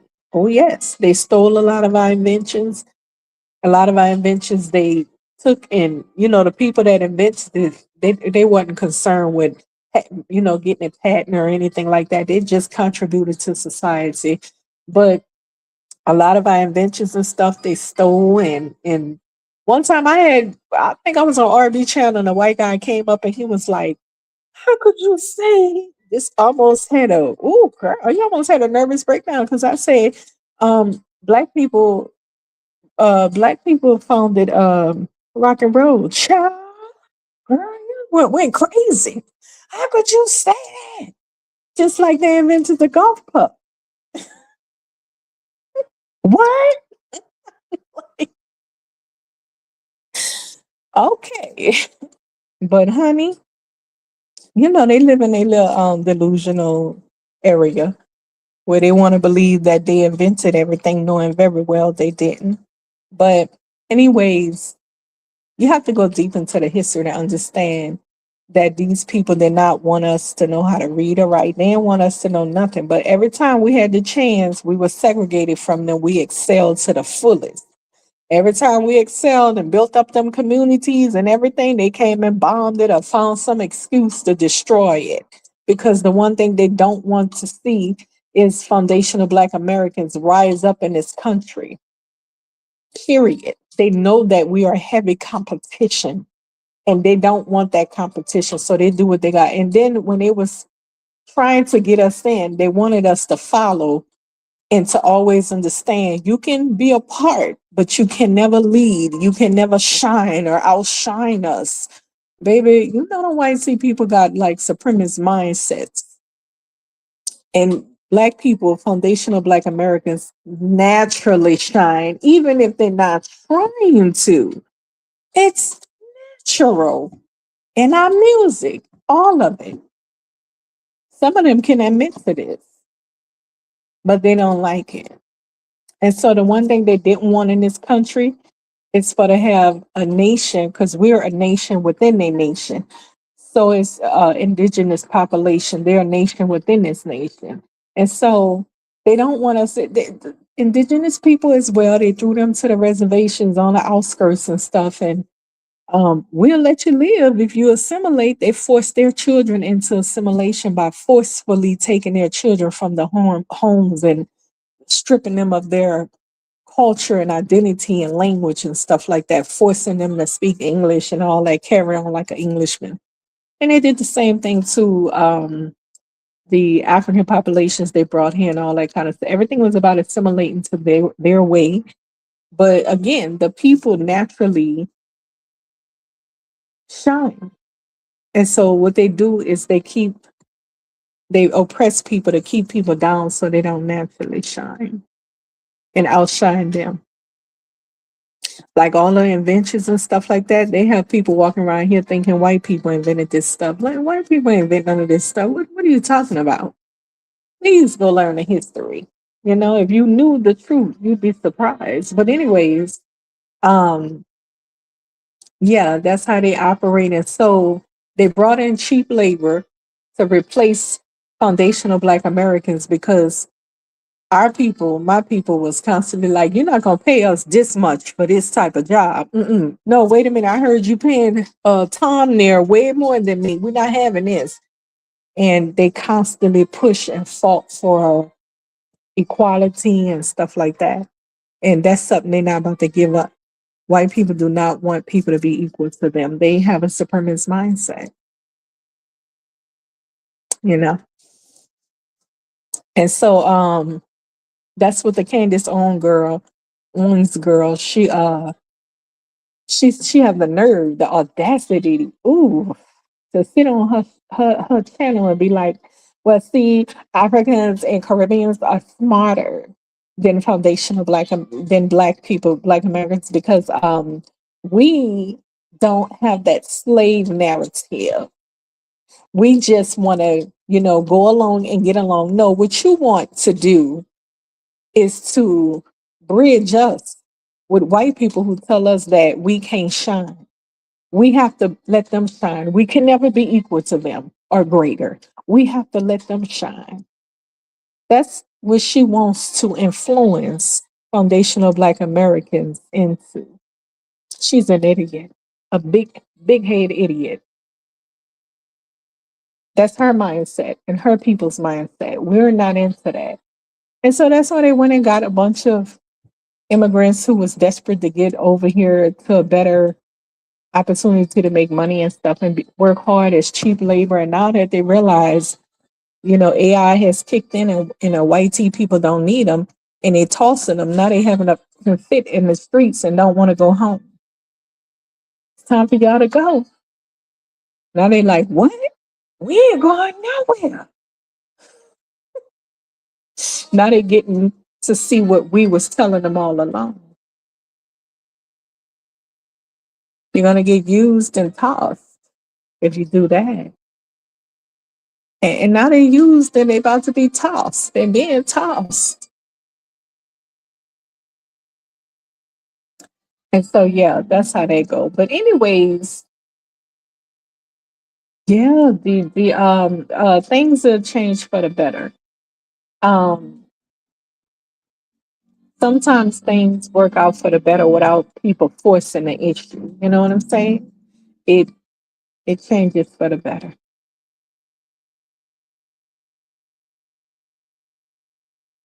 Let me read the comments.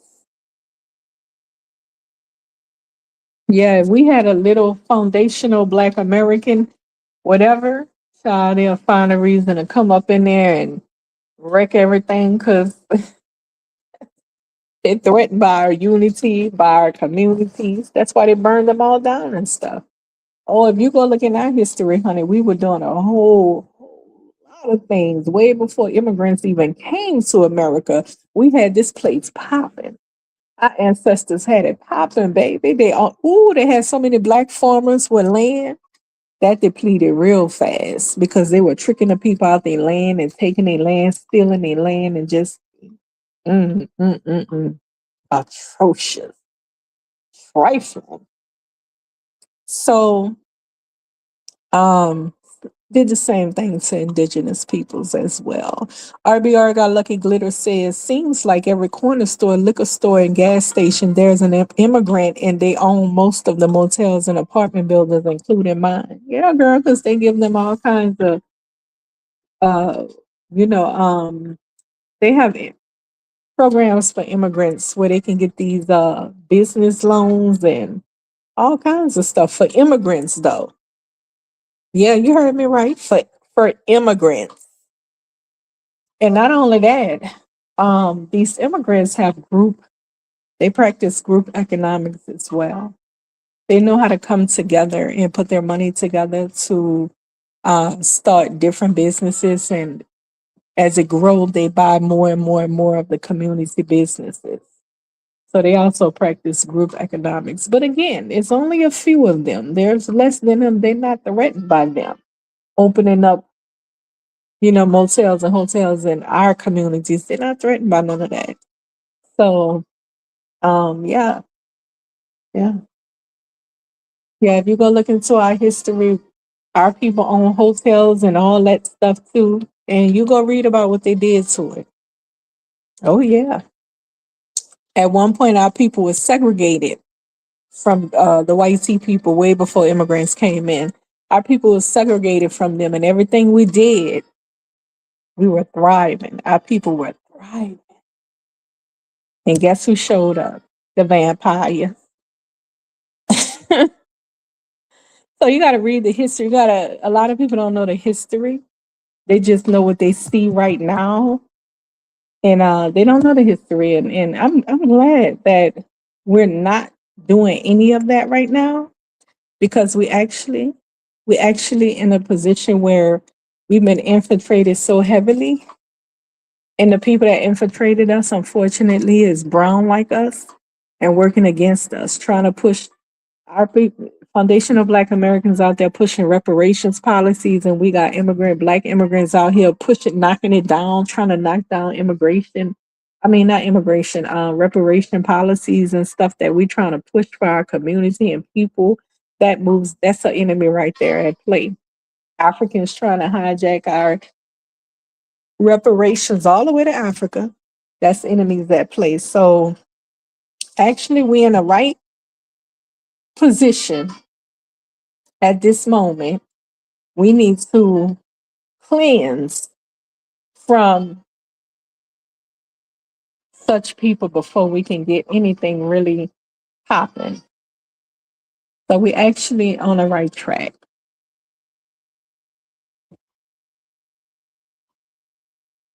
So yeah, a lot of people would say, "Well, you making up excuses." Nah, it's not excuses. It's reality, baby. You just gotta go read the history if you're interested. Read the history.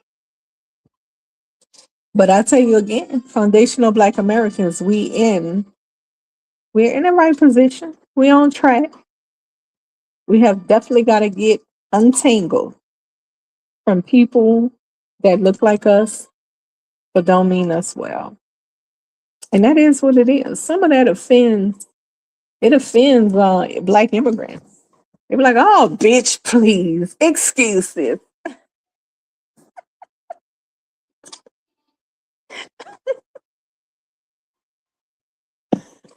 No, you just don't know the history and you don't know what we know. You don't know what we know. It's not excuses, it's all well documented. So, again, back to the topic. I happened to I was looking at this I wanted y'all to hear some of this clip of this Pan African Muppet mouth going on his little rant, saying all kinds of crazy stuff to try to sway foundational Black Americans to Africa by throwing out the women, how fine they are and preserved, and especially the ones in a village. We know the truth, sir. We know the truth. And then throwing out the men. Yeah, you women can come over here, foundational Black American women, and get you a man that look just like foundational Black American man. That's not true, sir. But anyways, I wanted to let you hear some of it because it's super hilarious. I'm like, what the? You gotta leave the weed alone. Leave it alone. Again,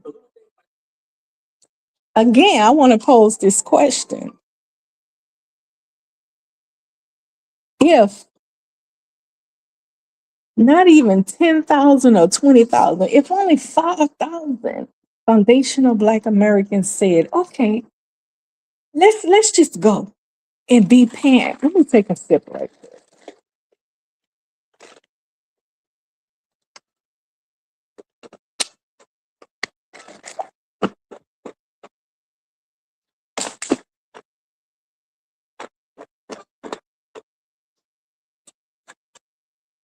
I hope y'all ain't hear me chewing that ice.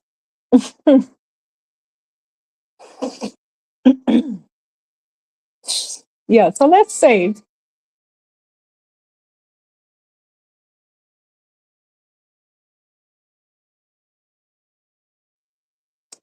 only 5,000. We ain't gonna say 10,000 or 20,000. thousand people or nothing like that, right? Let's say just 5,000. Let's say 5,000 of us say, okay, yeah, let's do the Pan African thing. Let's just take our chances and go to Africa.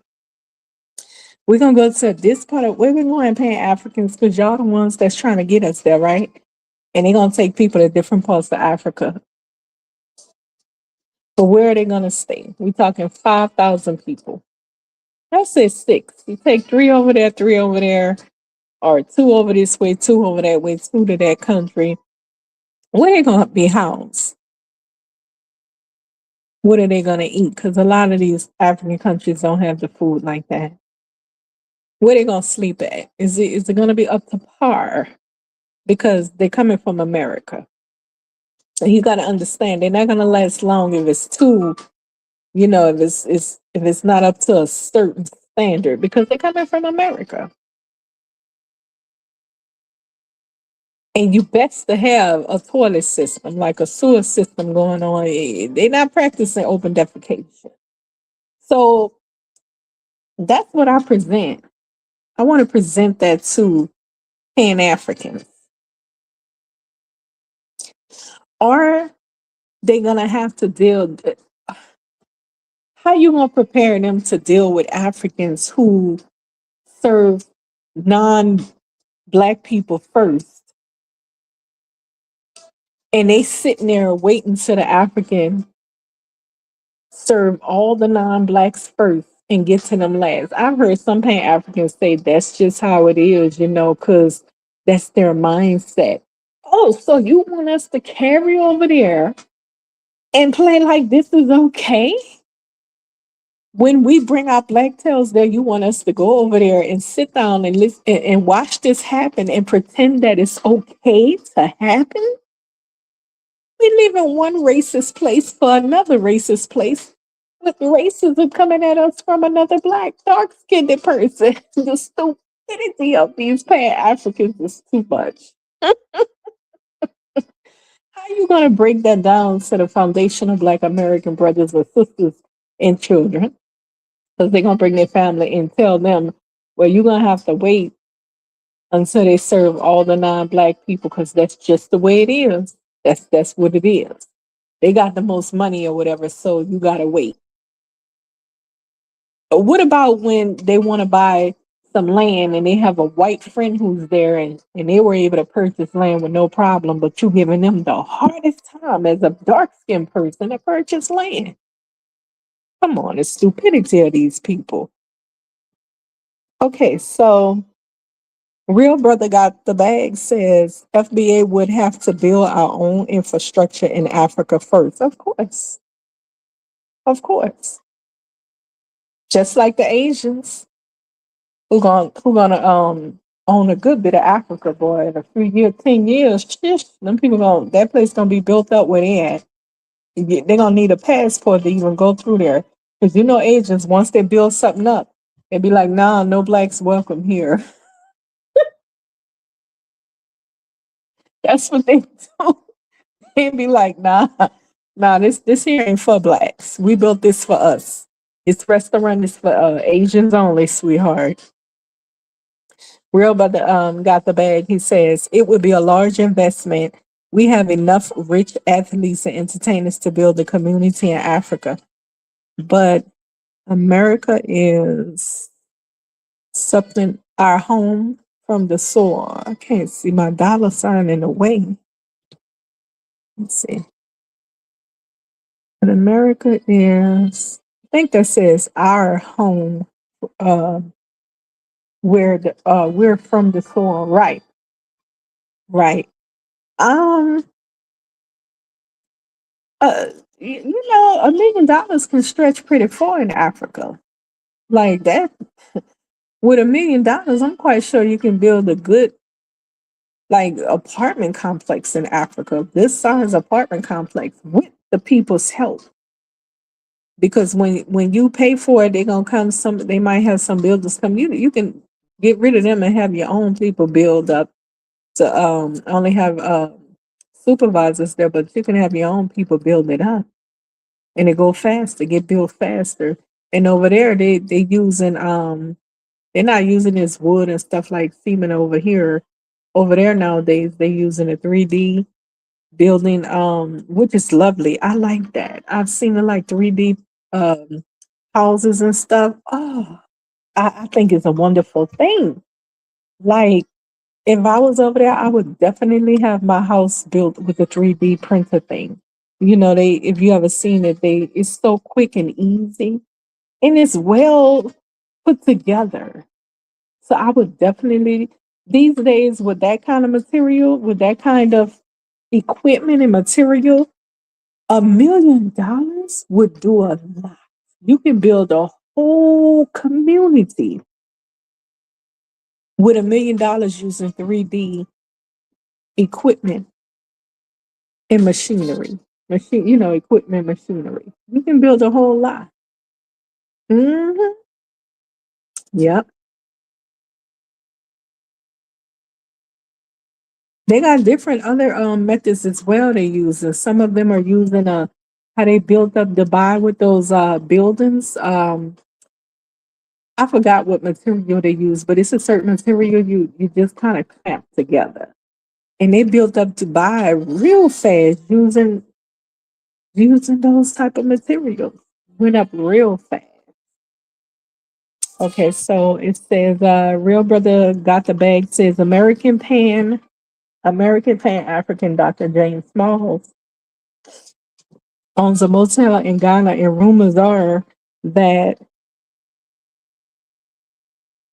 rumors are that Dr. Umar owns land in Ghana too. Okay. Yeah. Ain't nothing wrong with that. Ain't nothing wrong with that if that's what they into. Yeah, it's nothing wrong with that. But if somebody wanted to actually be a serious Pan African person, because ain't none of them fit to be taken seriously, they would get together because $1 million will stretch far and they can build a good bit of community with $1 million using those 3D equipment type of buildings and stuff. That would house a good bit of people. Yeah, and they can raise money for that. Do you know they got organizations called they give them money actually for it's called Pan African Funds or something like that. And it's for to get people to come to Africa, to get people to move to Africa. They give them some type of grants. And what happens is that you have to, take the money and build something in Africa, a business or something in Africa to get the money. And the purpose is so you can lure people back to Africa. Yeah, they have grants and stuff like that. It's called one of them called international business or something like that. Another one was like Pan African Bank. They have different ones. I looked into it a long time ago. And they have a lot of people that do that. They go over. A lot of them be Africans that the African diaspora people, the people that's born on a continent, like their parents born on a continent, they grew up in the UK or something like that. A lot of them be them. They go back and apply for those grants as foreigners, and because it's for foreigners, basically, they trying to get foreigners to attract people to Africa. So the grants is actually for foreigners, not for Africans. There's one guy went over there. He built a resort. I think it was in Ghana. He built up a nice big resort. They got people utilizing those. One second. They got people utilizing those grants to build. A lot of people you be seeing on YouTube and stuff. They getting those grants, them international grants. Yeah, yeah. And so, yeah, they trying to lure people, to the African countries that way. But Pan Africans can utilize that. They can get like a million or two or whatever and go through there and build up a whole community using AI equipment or the equipment that they used over there in Dubai to build. They put up those buildings in the snap of a finger in Dubai. People not using like, to build You know how they do it, traditional houses, build houses in America where it takes forever to bang bang and people ain't doing that no more. It don't take nothing to build housing in communities these days, you know. But I was looking into a prefab home myself, and I'm like, that's what I would do. I would buy land and get a prefab home, and they build the prefab homes in a warehouse now, and they just bring them out, and they able to put them together, and then lock them in a foundation, which is way quicker and cheaper, and the houses are built better because the weather doesn't affect the material as they're building because it's in a warehouse. Excuse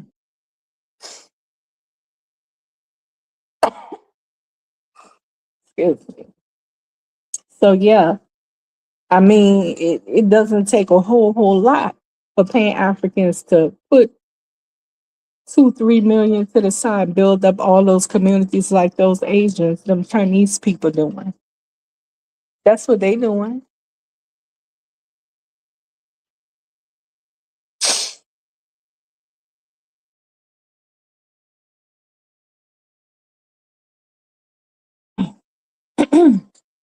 Yeah, so again, it goes back to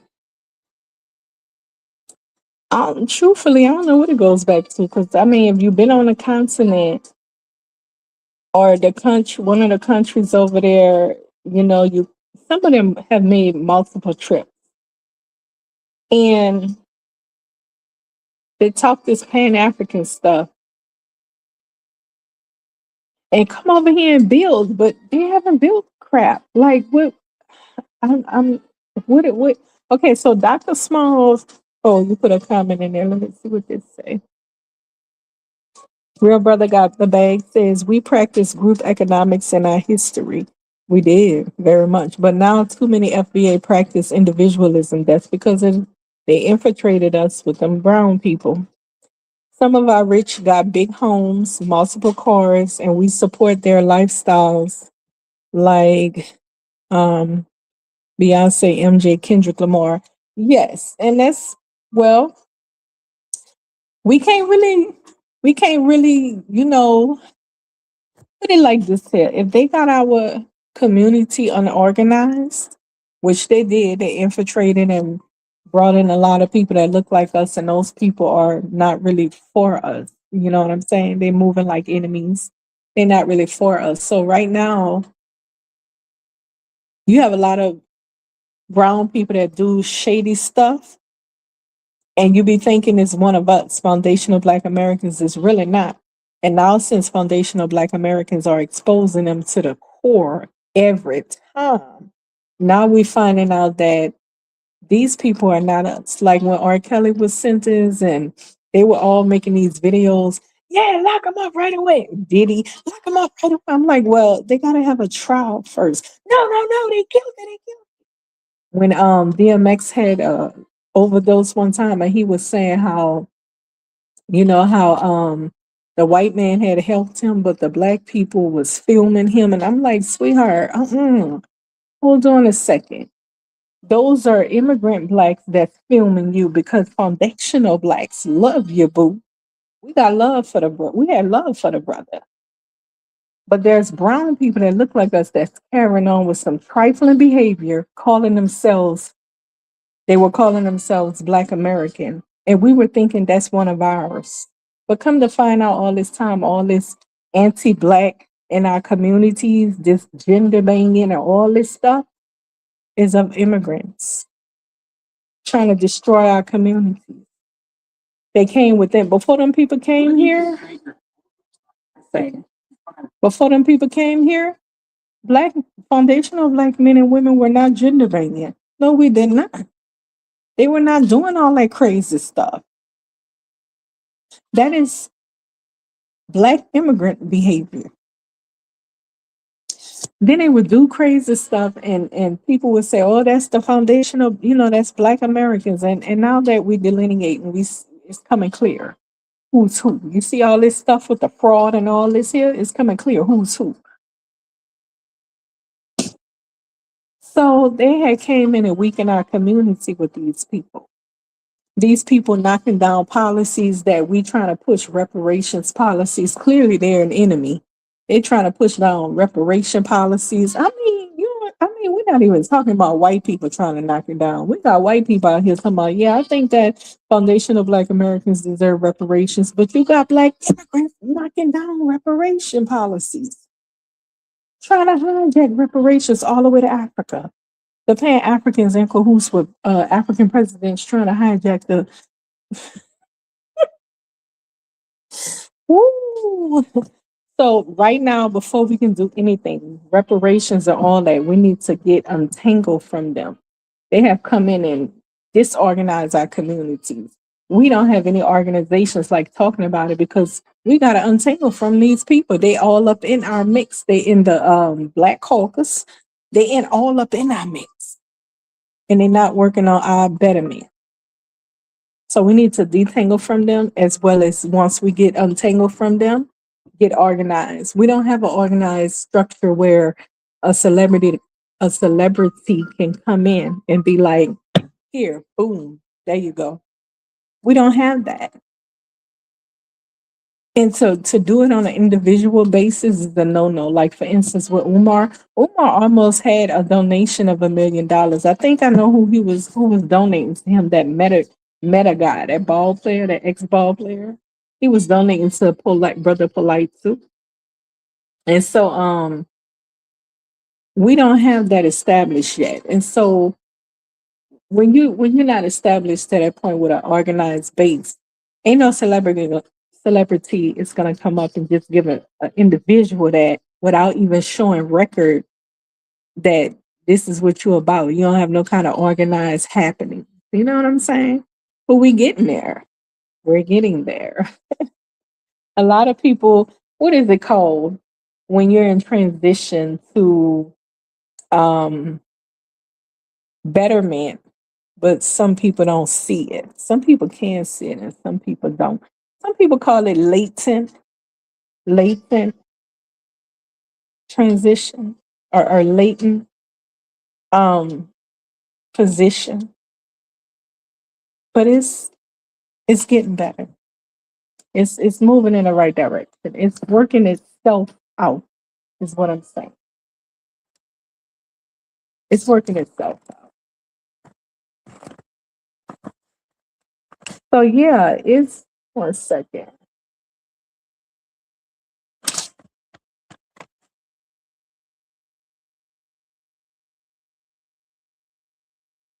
Yeah, it's working itself out. And we have to right now it's a real tough position right now with everything going on. You got the anti-immigrant, all that kind of stuff. You got us trying to detangle from them. You got the American government trying to detangle them. Like, so it's working itself out. And all we need to do is just focus on us at this point. Get organized. So let me read your comment. RBR got lucky glitter says, Miss Chantell, do you think FBA just lacks good leadership or more examples of group economics like those 19 Black families who built a small town in Georgia called Freedom, Georgia? Now they have 500 acres. Mm. um, do I think FBA just lacks good leadership? No, no. Hold on. Um, so again, when we foundational Black Americans, listen, America is not threatened by no other group besides us. They're heavily threatened by us because we people of this country. And when we get together and we left alone, segregated, left alone, we're gonna definitely build. We're gonna build greatness, period. And they know this. So what's going on right now? As I said earlier, they have infiltrated our communities with people that's brown like us. And here they able to pay these people to be against us, like a Candace Owens or all these other immigrants that's moving against us. And now we have to untangle from them. All of that's affecting our duties and jobs to be community organizers because we don't know who's who. Some of these people are first, second, and third generation immigrants here, and they pretending to be us, infiltrating us constantly, which is cuckoo birds, and they constantly infiltrating us, pretending to be us, and they really against us. So we have to detangle from these people before we can get anything established. Because best believe, if we get something established right now, and they say, here go reparations. If we start an organization and they say, here, we sending this over for reparations. There you go. Child, how we gonna determine who's who? Those black immigrants are gonna be coming strong, trying their best to get in. Period. So before we can do anything, we have to detangle. We gotta get untangled from from other brown people here that's immigrants. It is what it is. It's not insulting anybody, it's speaking truth. We have to get untangled and get our base set and organized. And we can make moves from there. America itself is going through this, not just foundational black Americans, but even white America. And I'm not talking about because people that come here and they consider white, they don't go against um, white people. They don't go against them. They fall in line with them. Okay, but brown people that have been welcome to American society, they're being paid to go against us. They're coming against us. Okay. And so when I say even America is detangling these people from their societies, what's going on right now with the Trump administration? He like, I'm trying to get rid of them, but it's hard.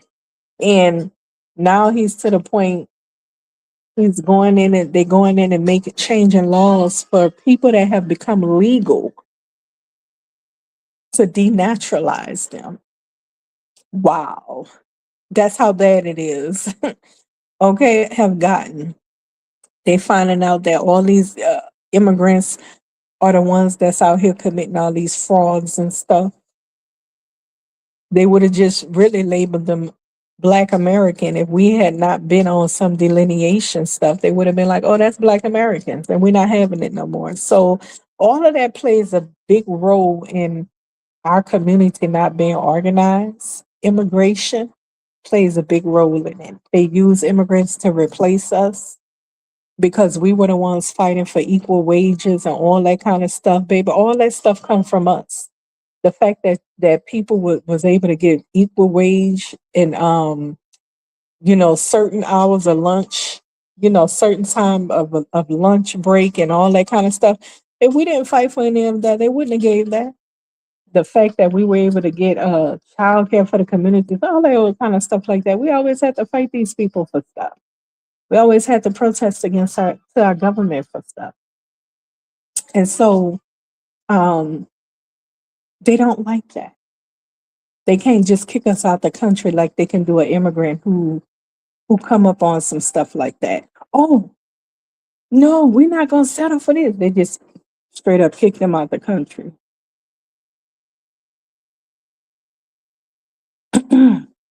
But they can't do that to us. So they try to replace us with cheap labor, people who won't complain, people who can't sue them.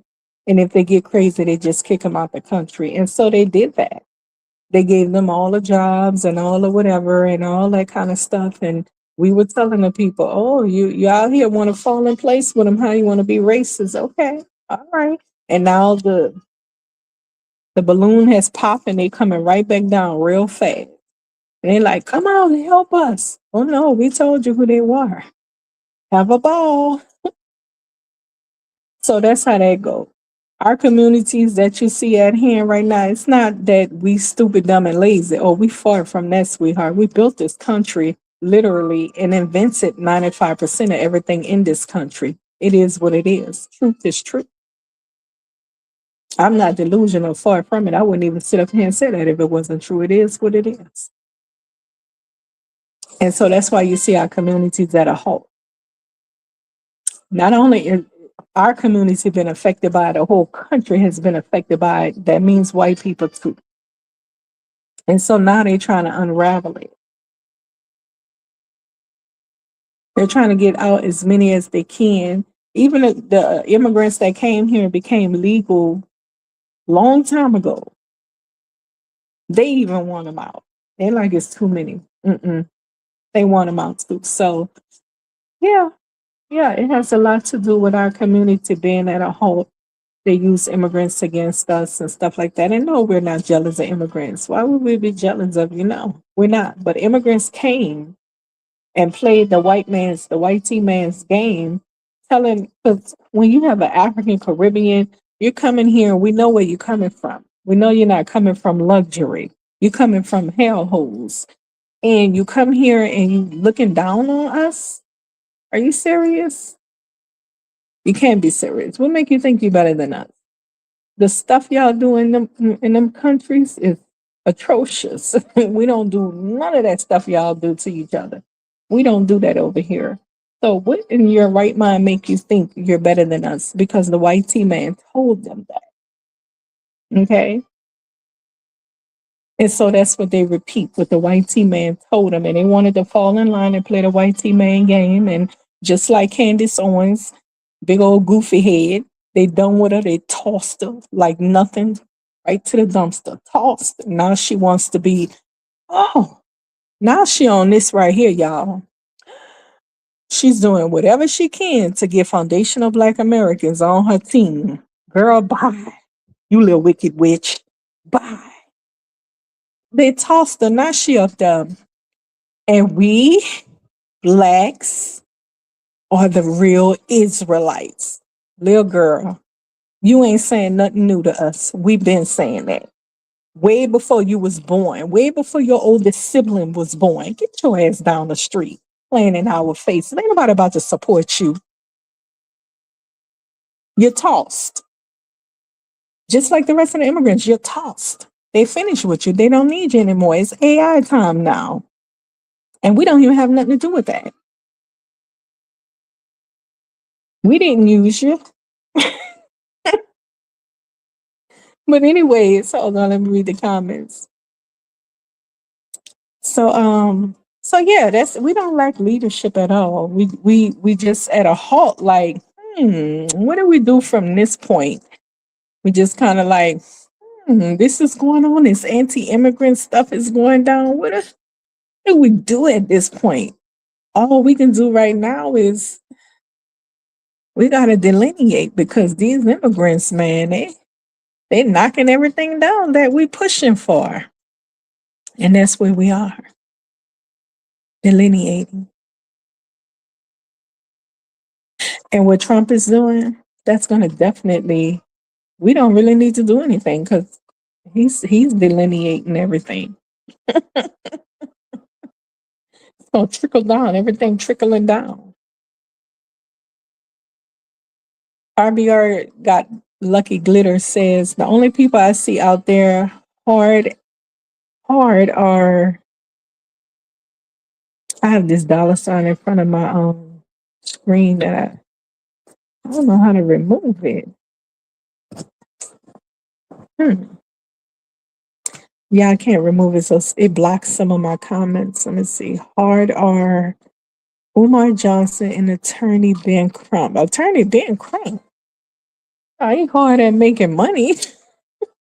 He ain't working for no committee. I mean, if you call that working for the committee, just somebody making money off of that type of those type of lawsuits. Umar Johnson is a Pan African that wants foundational Black Americans to.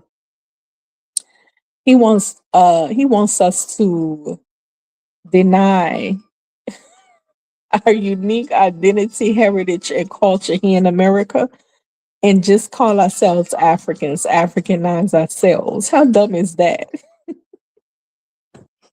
It's like telling a Jamaican, no, you can't call yourself Jamaican or carry no Jamaican hair, no cook no curry, no goat, and all that stuff y'all do. You just gotta call yourself African. And then to the Haitians, and no, no, no, it's just about calling yourself African. None of that old Haitian stuff y'all do in Haiti. We all Africans. That's so stupid and dumb to come and tell us that you want us to Africanize ourselves, to erase our culture. I don't know. That's super dumb and stupid. That's why I say these Pan Africans are hilarious. Like they're really just Muppet mouths. Because, like I said earlier, if you told Umar Johnson, okay, we got 5,000 foundational Black Americans that's ready to leave to go to Africa, they're ready immediately. They want out of the country and they're ready to go right now. 5,000. Oh, well, let me call. No, no, no, no. You want us to erase our culture, Africanize ourselves, and move to Africa? You should have everything already set up, right, girl? The stupidity of these people. Come on now. All right. So, by the way, we have a lot of little small groups that practice group economics. They're really not known. They move in quietness, and that's how it should be, really. Because they don't want eyes on them. You know what I mean? So if you don't want eyes on you, you move in silence. But there's a lot of Black groups that's practicing group economics that you may not know of. And then RBR Got Lucky Glitter Girl says the only wait a minute, Got Lucky Glitter. Are you the chick in Africa? Got Lucky Glitter.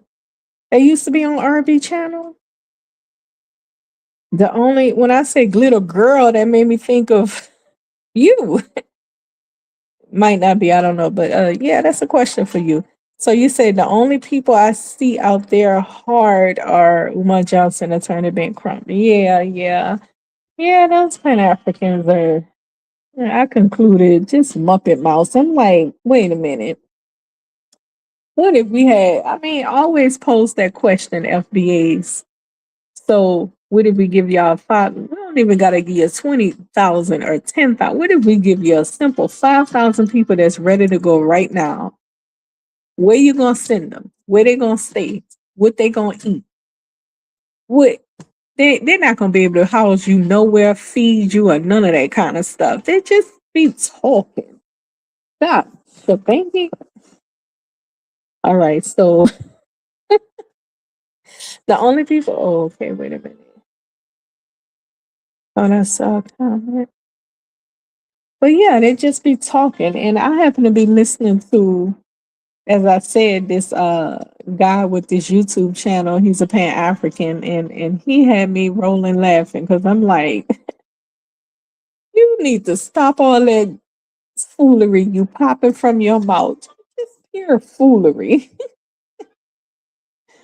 One second.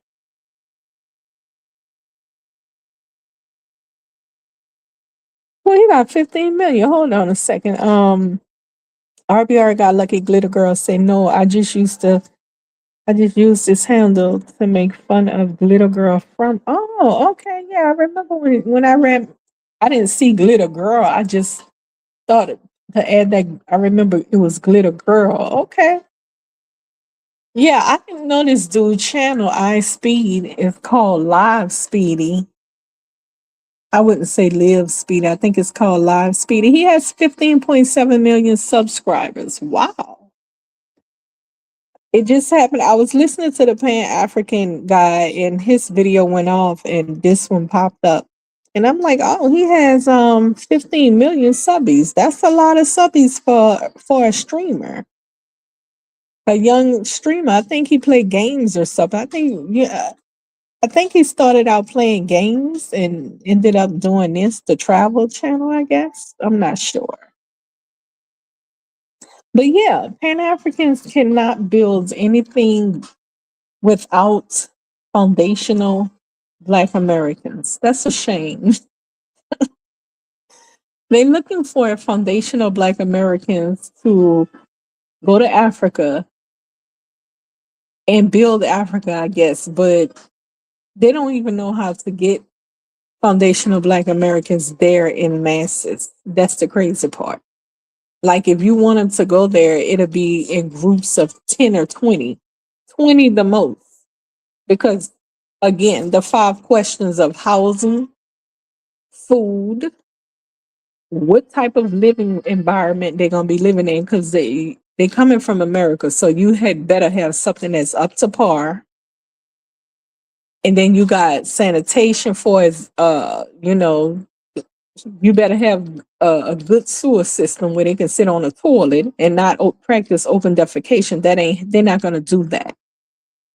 And pests, for as mosquitoes and all kind of pests and stuff, and cravings that I hear a lot of them go through when they over there. They be talking about their cravings and how you gonna soothe them? How you gonna tend to them? That's why I say they just be talking. It's ridiculous. They just be talking. Pan Africans are just muppet mouths. Blah, blah, blah, blah, blah. Just be talking. Not making no sense at all. If you really was about something, you would make a way for them to be able to go to Africa, have somewhere to stay. Those five things I just laid out, you would make a way for them, have somewhere to stay and all, and then they can be productive when they get there. It's no excuse. You just got to raise money. And they got programs out here that actually international programs and stuff that give money to lure people to Africa. And you got to be a foreigner to get that money. You can't be African. And you get that money and you build something in Africa that get the people there. And with 3D, I mean with 3D buildings and stuff like that, equipment buildings and all that kind of stuff, you can build it up in no time, in a snap of a finger. Ain't nobody doing that. They're just talking and it don't make any sense. It really doesn't. Now, when it comes to foundational Black Americans delineating, that's not a talk game. That's an actual thing that is happening, as you can see on the financial aid applications now, the new FASA financial aid application, they break it down. They be like, are you an African American, a Jamaican, a Nigerian, or a Haitian? You know what I'm saying? They break it down. You see, people are definitely listening and understanding that foundational Black Americans are delineating. And trust me, with what Trump is doing, the anti-immigrant administration right now, all that he's doing is going to trickle straight down and work everything out on our behalf. We don't even have to fight with these people about anything because he's doing it all. Hello, he's doing it all. He knows that we want delineation and we're in support of it. And the YT people administration in support of it. We don't got to do anything except get ready to organize that our communities. That's it. RBR got lucky glitter. Says both I Show Speed and Kai Sanat are both African successful streamers, Ghana and Nigeria. I thought the other young man, Sanat, was from the islands somewhere. Is he not Nigerian? I thought he was from the islands. Um, and I thought they said the ISP guy was Foundation of Black Americans. They look African to me. I would say they are African. Did they say they were? Did they say this out their mouth, or are you taking a guess? I would say they are Africans, or from somewhere else. That's good for them though. Like we don't, I don't practice like hatred towards immigrants, but I am saying that we have to delineate from whatever they're doing that's successful for them, good for them. But I'm just saying we have to delineate from other immigrant groups. We just have to delineate for our embedment. That's good that they're doing great and they're from different countries. Nothing against that. But when it comes to foundational Black Americans, we have to delineate. That's what I'm saying. So we're not, I mean, people want to say, oh, you're jealous because we come here and do great. You're not doing anything special. Foundational Black Americans, way before immigrants came here, we did it all. Did it all. And I mean, did it all. So it's nothing, it's no competition there. And that's what we always saying. You're not competition. As immigrants, you're not competition. If you have successful streamers in America, that's a wonderful thing. I don't know what to say about it. Like, I mean, that's their people or whatever. They're not ours, is what I'm saying. They're not ours. And so we're not trying, if they're not ours, we're not trying to claim them at all. Best to believe. If we find out they're not ours, we're not claiming them. But I know Kai Sanat is definitely not ours because he spoke against foundational Black America's culture. We don't know about the other guy, but either way, he looked African to me. Let's see. No, Sanat is Haitian. Oh, okay. I know he's from somewhere. So I thought he said he was from Trinidad or something before. Okay. Well, yeah, yeah. Well, good for them. I mean, they can go and help their communities and stuff. That's what it's all about. That's probably why he is touring Africa, maybe. But I've heard that he toured a lot of different countries. So that doesn't mean he's from there because he toured it. I heard he toured a lot of different countries and did the same thing in the other countries. But yeah, they can help their countries do whatever they need to do. So yeah. But I can tell you one thing, when we find out that true lineage, you ain't getting no more support from us. we we ain't supporting you on no level because we know these immigrants are not supporting us on no kind of level. So we returning that. When we find out them lineage, what's that lineage? No support. Mm-hmm. RBR got lucky glitter says, I've heard many of those first and second generation Black immigrants on TikTok say they ignore these boxes, Jamaican, Nigerian, and put Black or African American. I don't.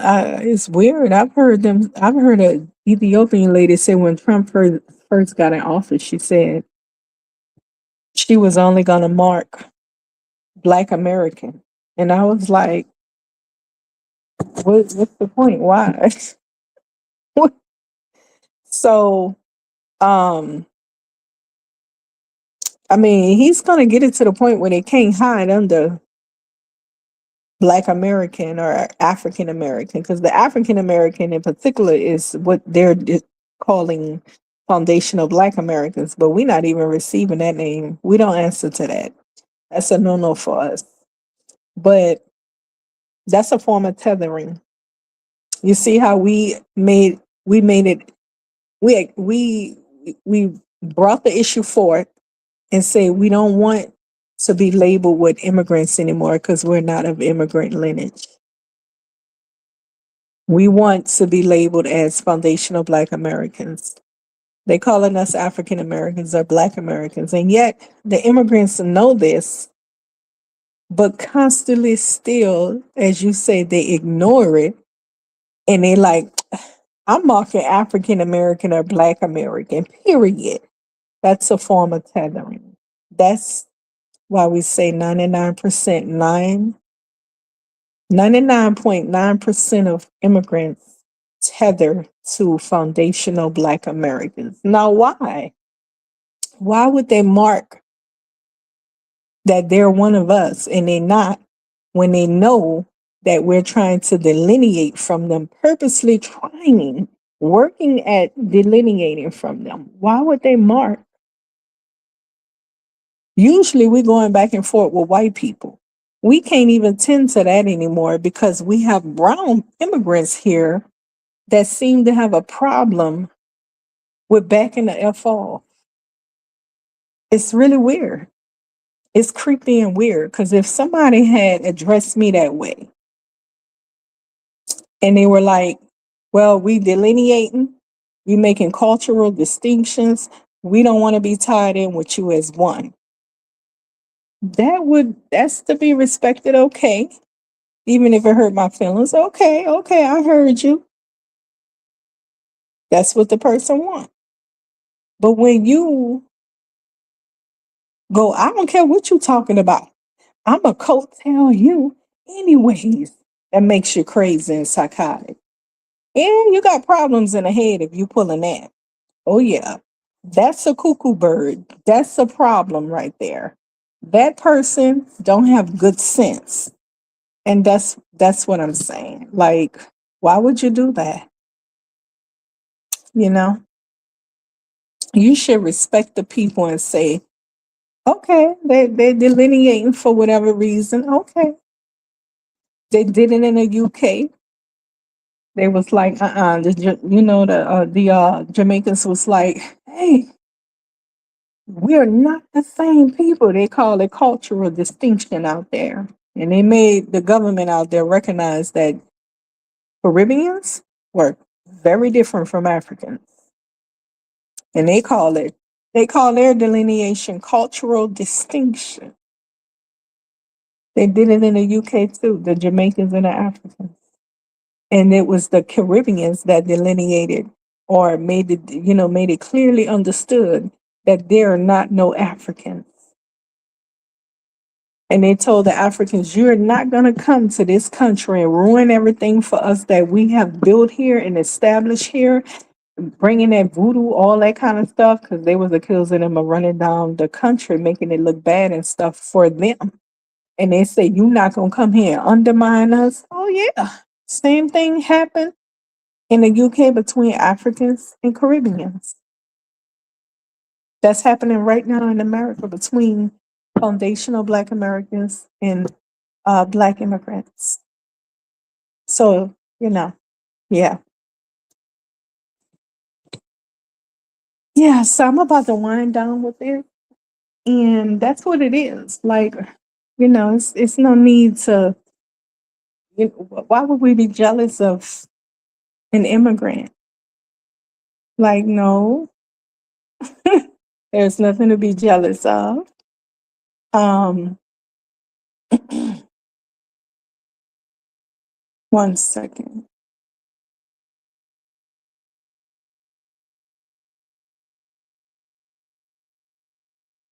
Yeah, like we don't have anything to be jealous of or, you know, we're just delineating because we don't see any good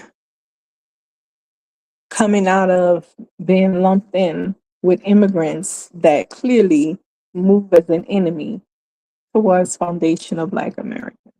And it's that simple. All that other stuff about jealousy and you doing it, you ain't doing nothing in this country that we haven't done. We've done it all. You just don't know the history. And if you knew the history, you would know that, these people ain't done it all. Doctors, mega doctors, and our doctors taught YT doctors techniques. You understand? So, you have to go dig into the history and try to learn the history and understand what's going on. But a lot of people not going to take the time to try to understand that. Great live stream. Have a great Friday. Thank you very much. I am sleepy now. Yes, indeed. You have a good one too. And thank you for tuning in. Thank you for chatting and stuff. All right. Good night.